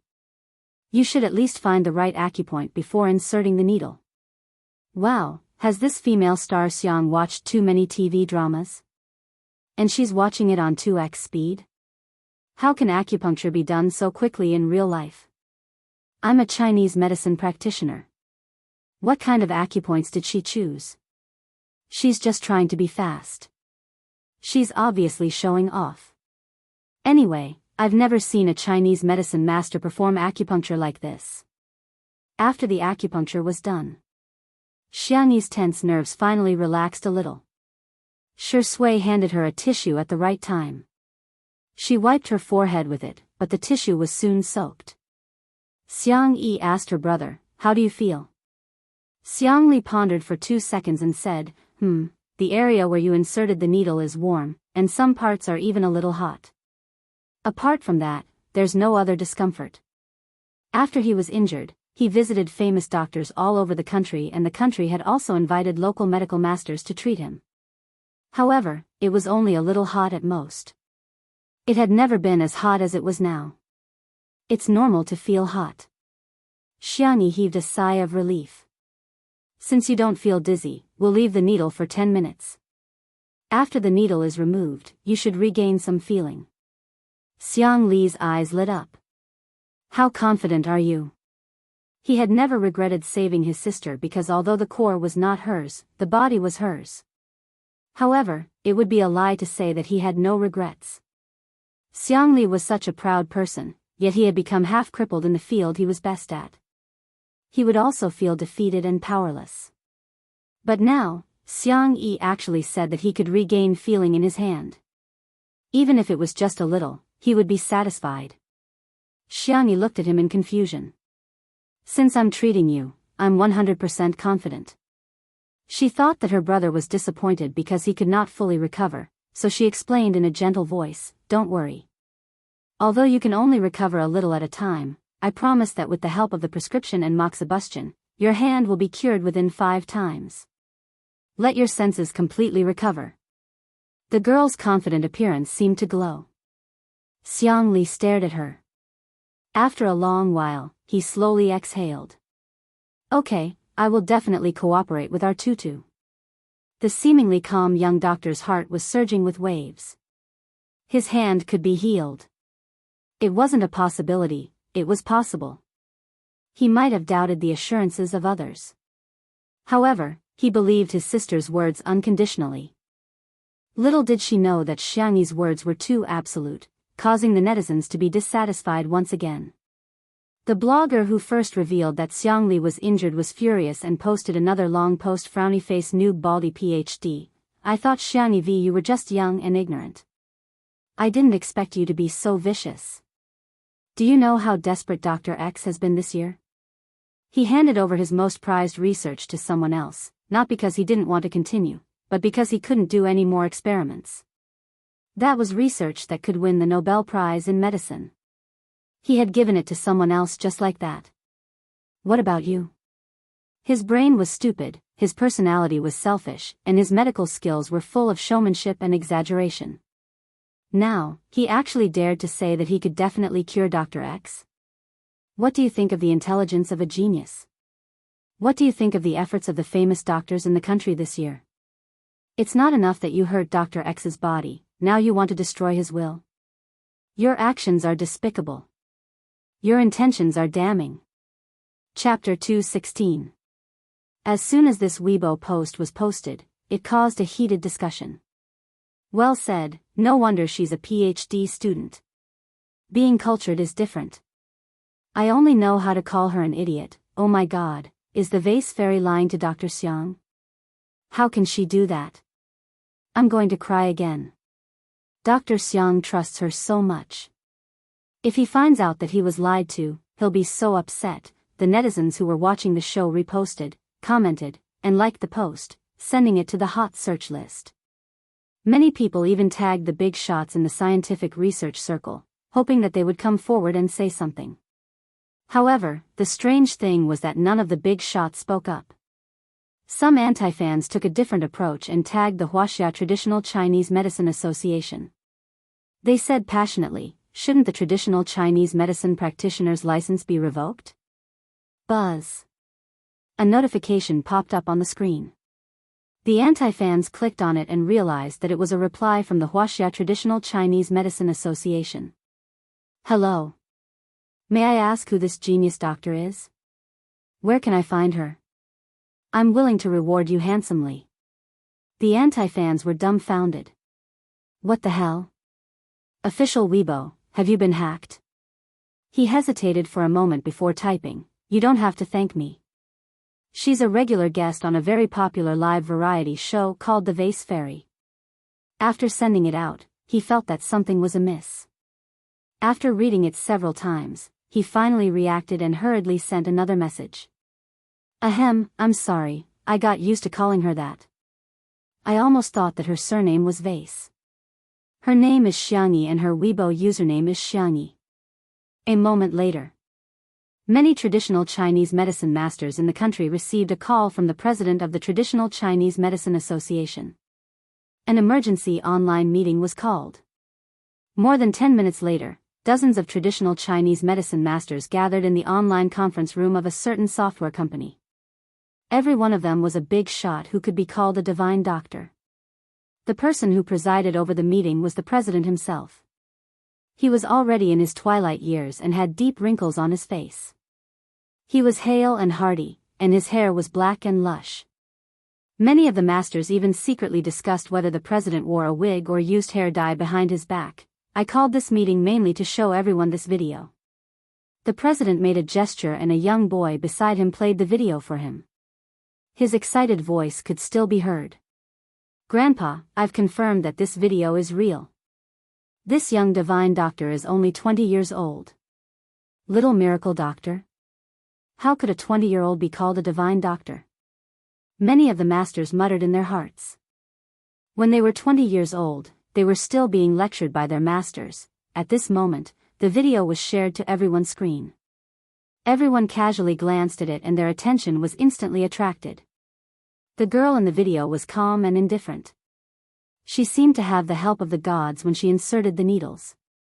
She removed the acupoints, inserted the needles, operated the needles, retained the needles, and removed the needles. Every step was done by her. In the eyes of the layman, it was as if she was moving at twice the speed. But in the eyes of these masters of the apricot world, he was a genius. 10 minutes later, when the video ended, many people realized that they were holding their breaths unconsciously. Who is this little divine doctor's master? Where do you live? Someone couldn't hold back and took the lead to ask. This immediately caused the crowd to be dissatisfied. Old Sue, are you trying to poach people in front of me? Do you think the little divine doctor will take a fancy to your shabby clinic? Why don't you come to me and take me as your teacher? My hospital is big. All of you are ugly, but dream on. Let me put it this way, where does the little divine doctor live? I'll go to her house and accept her as my disciple. Chapter 2:17. Just as everyone was discussing excitedly, a voice suddenly rang out. Elder Jing, who was known as the poison doctor, sneered. Take in a disciple? You want to take her in, but does she want to? Her acupuncture skills are enough to be a master for many of you. The conference room fell into an eerie silence. Elder Jing was good at fighting poison with poison. However, his reputation as the poison doctor was spread because of his sharp tongue. Because of his eccentric personality and sharp tongue, he had offended many patients from rich and powerful families. There was a moment of silence. Elder Yun, who was good at food therapy, said gently, the young lady's acupuncture skills are superb, but I can teach her food therapy. Elder Yun was very popular. As soon as he spoke, someone immediately agreed. Yes, yes, yes.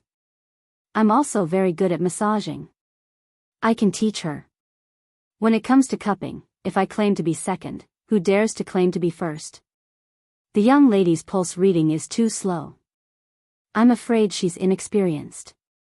I can teach her how to look, listen, question, and feel the pulse. The conference room instantly became the time for the masters to show off. The president of the Chinese Medicine Association closed his eyes and rested. Now that traditional Chinese medicine was strongly impacted by Western medicine, the number of young people who were willing to learn traditional Chinese medicine was far less than Western medicine. After a long time, it was too difficult to find a good seedling. Medicine was like any other discipline. It needed geniuses. The young lady in the video displayed such a high level of acupuncture skills at the age of 20. Without a doubt, she was a genius. If they could nurture her carefully and gather the strengths of various schools, it would be a great thing to revitalize the medical industry. Thinking of this, the president coughed a few times and everyone immediately fell silent. My grandson said that she's recording a program. I'd like to invite a few of you to participate in her program and see if the young lady has any intention of becoming a disciple. Everyone instantly responded enthusiastically and expressed that they would choose them. At the Manor, live broadcast site. Xiangyi put away the needles and tidied up the needles. Xiangli tried to move his right hand and a look of shock flashed past his eyes. He really could feel it. Originally, his hand could only do some simple actions, such as holding a book. But now, he felt that he could write and draw. Xiangli couldn't help but be moved. He muttered softly, "Our tutu is really amazing." The netizens in the live broadcast room were speechless. It can't be. It's really effective. Could it be that Xiangyi wasn't messing around? Suddenly, there was movement at the door. A staff member came in and whispered a few words to Li Jianyu. A few seconds later, Li Jianyu said absent-mindedly, Sister E, please go to the door. The police are looking for you. The trolls started their business. The police are here to arrest her. Ha ha ha, I love it. The next second, Li Jinyu's voice spread throughout the live stream. He said he's here to give you a silk banner. The haters? Xiangyi went to the entrance of the manor in confusion. A white and blue police car was parked outside the black iron gate. When the uniformed policeman saw Xiangyi, he saluted her and handed her a big red banner with a smile. There were a few big words written on it: frowny face, radiant angel, passionate citizen. Thank you, Madam Xiangyi. You have contributed greatly to our investigation of the Mingxi boys' high school case. Xiangyi, other than the mobile little red flag she had when she was a student, she had never seen this before. Thank you. This is what I should do.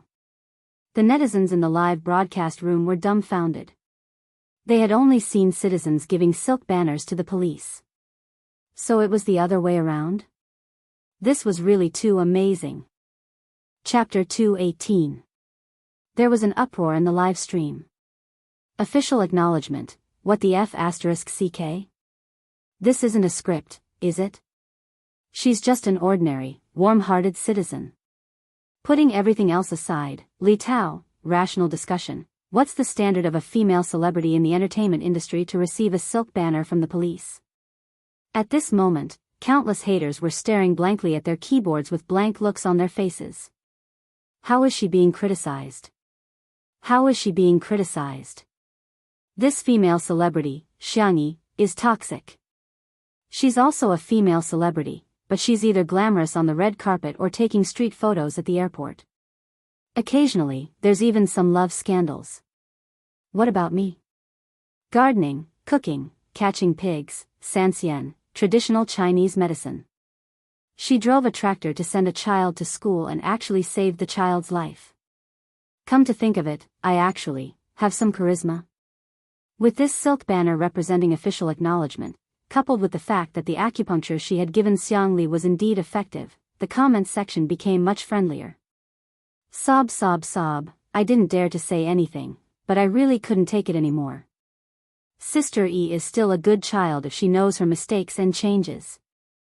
E has indeed done something wrong, and will admit it even if you don't push us over the head. However, I hope you can see the good in her red heart. I'm really confused now. I feel like the current vase fairy is so different from before.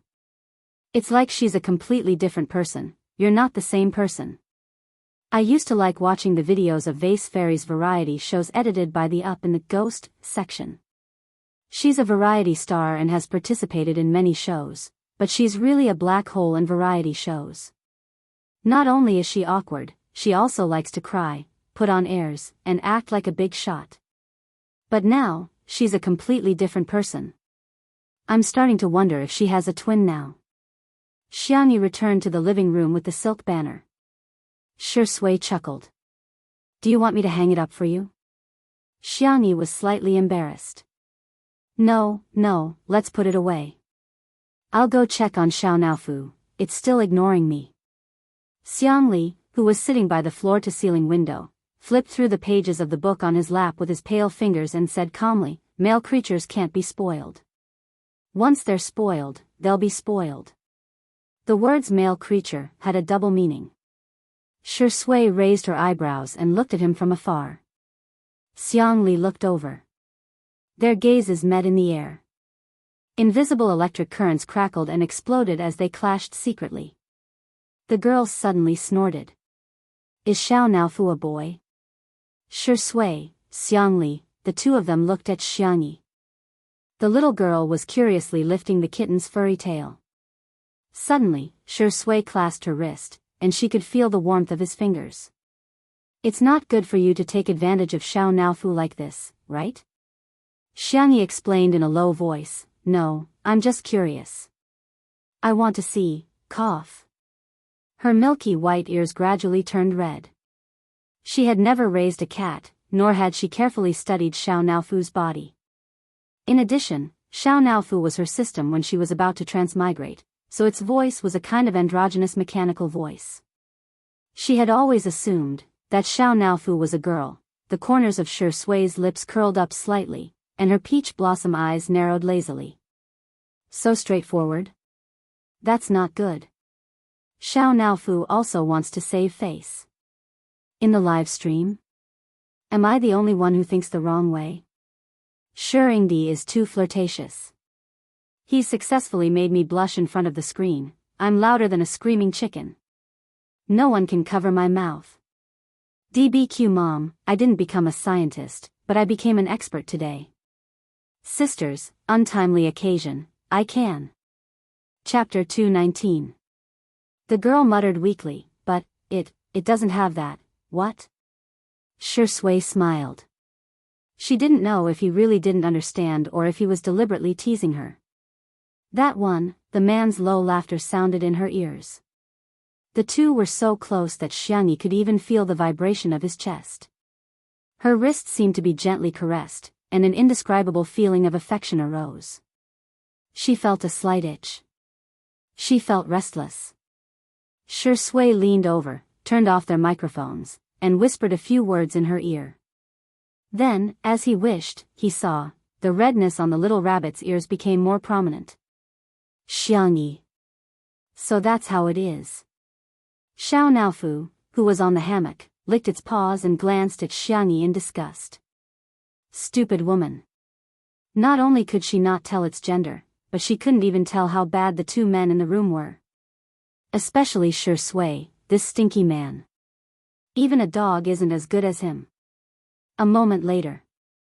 Shui's voice was tinged with a low, husky smile. Do you understand?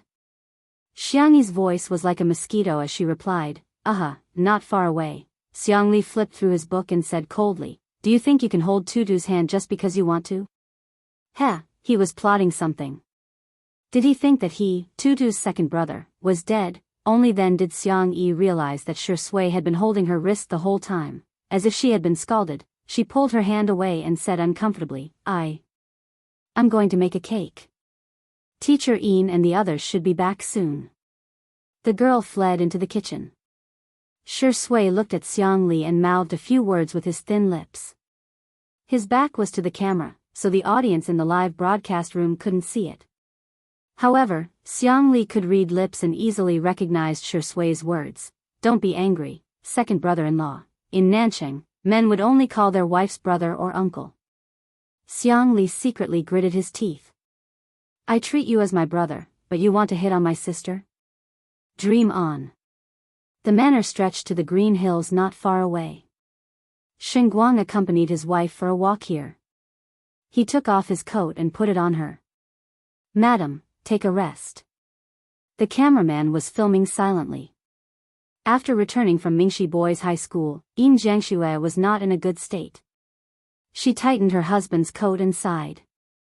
In life, things don't always go as one wishes. Some people can't get what they want, while others can't. I really feel sorry for those children. Yin Jiangxue actually liked children very much and had put in a lot of effort over the years. First, he sought medical help. Later, he even tried praying to God and Buddha. But she still couldn't get pregnant. If she had children, she would treat them like treasures. But how could the parents of those children at Mingxi Boys High School? Yin Jiangxue closed her eyes and couldn't bear to continue thinking about it. Xinguang said gently, children are like fate. We can't force them. We just have to let nature take its course. Yin Jiangxue's red lips moved slightly. Perhaps because the incident at Mingxi Boys High School was too emotional, she revealed her inner thoughts. Actually, I recently asked a master to prescribe me a prescription. It said that it can increase the chances of pregnancy, but it will be harmful to the body. I may not be able to act anymore. I want to give it a try, Xinguang objected.